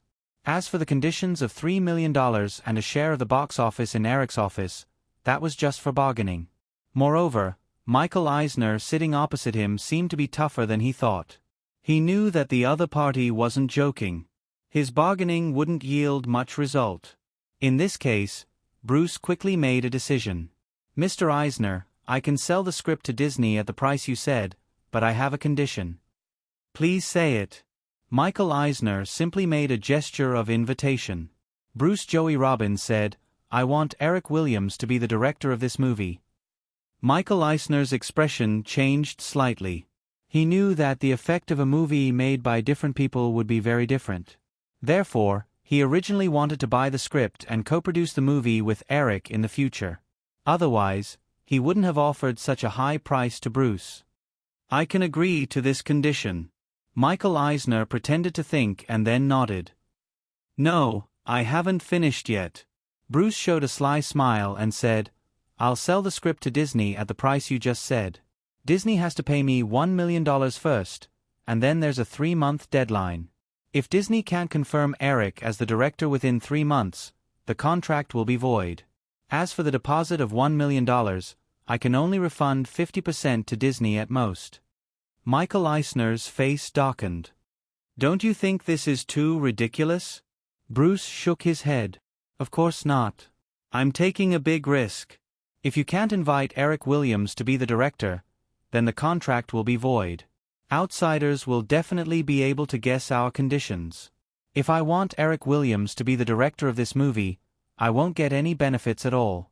How can I be sure that you won't secretly leak the news to Eric Williams?" Michael Eisner asked. Bruce said in surprise, "How is that possible, Mr. Eisner? Even if the news is leaked, it's more likely to be leaked by Disney. If I leak it, I'll lose at least $1 million. This money is nothing to Disney, but it's a huge sum of money to me." Michael thought about what he might have to do next, and then said, 3 months is too short. At least a year. Half a year at most. A year is too long. It's not long at all. Since you're a Hollywood screenwriter, you should know that there are many scripts that take 10 or 8 years to make into a movie. So, a year. After a year, even if Disney doesn't succeed, the value of your script won't depreciate. So, only a year. Bruce lowered his head and thought for a while. "Okay, a year it is. Then I'll get someone to draft the contract." Michael Eisner stood up, picked up the internal phone on his desk and said a few words. A few hours later, the contract for the script was signed. After sending Bruce Joey Robin away, Michael Eisner took a car to a villa in Malibu. It was already afternoon. A few people had already arrived in the villa. If one was familiar with Hollywood, one would recognize them at a glance. These people were the leaders of the 7 major companies. "Hi, Barry, long time no see." Michael Eisner walked up to Barry Diller first and greeted him warmly. "Yeah, everyone is very busy. I can't even remember the last time we met," Barry Diller said with a smile. Michael Eisner greeted the CEO of Warner Brothers, Steve Ross, and the CEO of Universal, Sid Simberg. Then, he found a seat beside Barry Diller. Soon, the CEO of Columbia Pictures, which was acquired by Sony not long ago, Peter Guber, also arrived at the villa. Then, the CEO of Paramount, Frank Mancuso, arrived. So far, 6 of the CEOs of the 7 major film companies had arrived. The leaders of the major film companies all knew each other. Most of them had worked together before. Therefore, even if they were competitors, they still looked friendly on the surface. After chatting for a while, Michael Eisner's assistant hurried in and whispered a few words in Michael Eisner's ear. After the assistant left, Barry Diller asked, "Is the one from MGM not coming?" Michael Eisner nodded. "Sigh, actually, it doesn't matter whether he comes or not. He can't make any decisions. Everything is decided by that bastard, Kirk Kerkorian. It's a waste of time for him to come." Frank Mancuso, the CEO of Paramount, said, "A few months ago, that bastard Kirk wanted to invite me to preside over MGM. But now, whoever takes over that mess is unlucky." As the leaders of the major film companies, the people present more or less had some feelings for movies. When they heard Frank Mancuso say this, they all sighed and thought about how glorious MGM was in the past. "In that case, let's begin," Michael Eisner said. He was the one who had facilitated this gathering. When they heard Michael Eisner say this, the remaining 5 people stood up and walked to a conference room that had been prepared beforehand. They sat down at the conference table. An assistant came in and distributed the prepared information to the few people present. Then, he quietly closed the door of the conference room and left. "Everyone, take a look. We can't let Firefly continue like this," Michael Eisner said. This was the information about Firefly that he had gotten someone to organize. In fact, this data was available to the other film companies, but Michael Eisner couldn't let them prepare their own food. The room was silent for a long time. Steve Ross, the CEO of Time Warner, was the first to close the information in his hands. The others also finished reading the information one by one. Then, they looked at each other. They all knew that Firefly was already a huge threat to the Big Seven. These people also had the information on the document, but they hadn't put it together. Now that the results of Firefly this year were placed in front of these people, the impact on these people at the helm was imaginable. "I can't believe that Firefly's profits this year have already exceeded half of the total profits of the Big Seven," Steve Ross said with emotion. Frank Mancuso of Paramount shrugged and looked meaningfully at his former boss, Barry Diller. He said in a hoodlum manner, "Martin Davis wants to meddle in everything, but he doesn't know the business at all. Paramount's profits this year are negligible. Maybe next year will be a loss." Universal's CEO rubbed the plastic cover of the folder and looked at Michael Eisner. "Island Horror and Steel Magnolias combined can probably get more than $200 million at the box office. Disney is also a winner. Michael, what do you plan to do?" Michael Eisner could hear the jealousy in Sid Simberg's words. He said, "Disney didn't earn much. Williams only gave us the rights to distribute the film. Disney doesn't have the rights to the videotape and television broadcast." "Then you can earn at least 40 to 50 million, Steve Ross said. "Stop arguing. Don't forget what we are here to discuss today." Barry Diller interrupted the conversation. Then, the 5 of them looked at Barry Diller together. Everyone knew that Fox was Firefly's closest collaborator. Not only did they have the rights to distribute the 3 movies directed by Eric, but they also had the rights to the videotapes and other peripherals. There was also Fox's Friends. Barry Diller, of course, could understand the meaning in these people's eyes. He said in a low voice, "If you think it's inappropriate for me to be here, then I can leave. But if that's the case, then there's no point in today's gathering." After Barry Diller finished speaking, he glanced around coldly. When no one said anything, he continued, "Let's not talk about the past. You must have seen this week's box office data. For the week of November 17th to November 23rd, the total box office in North America was about 130 million, but the 3 movies related to Firefly accounted for more than 70 million, more than half of the total. If we continue to let Firefly continue to expand like this, you should be able to imagine what will happen to the 7 conventions." Worldwide Sid Simberg said, "Before Firefly acquired the new line, I specifically told you not to let Firefly complete this acquisition. But the fact is, this acquisition was completed without any resistance. None of you made a move to stop it. Now that they have the new line, Firefly also has a distribution channel.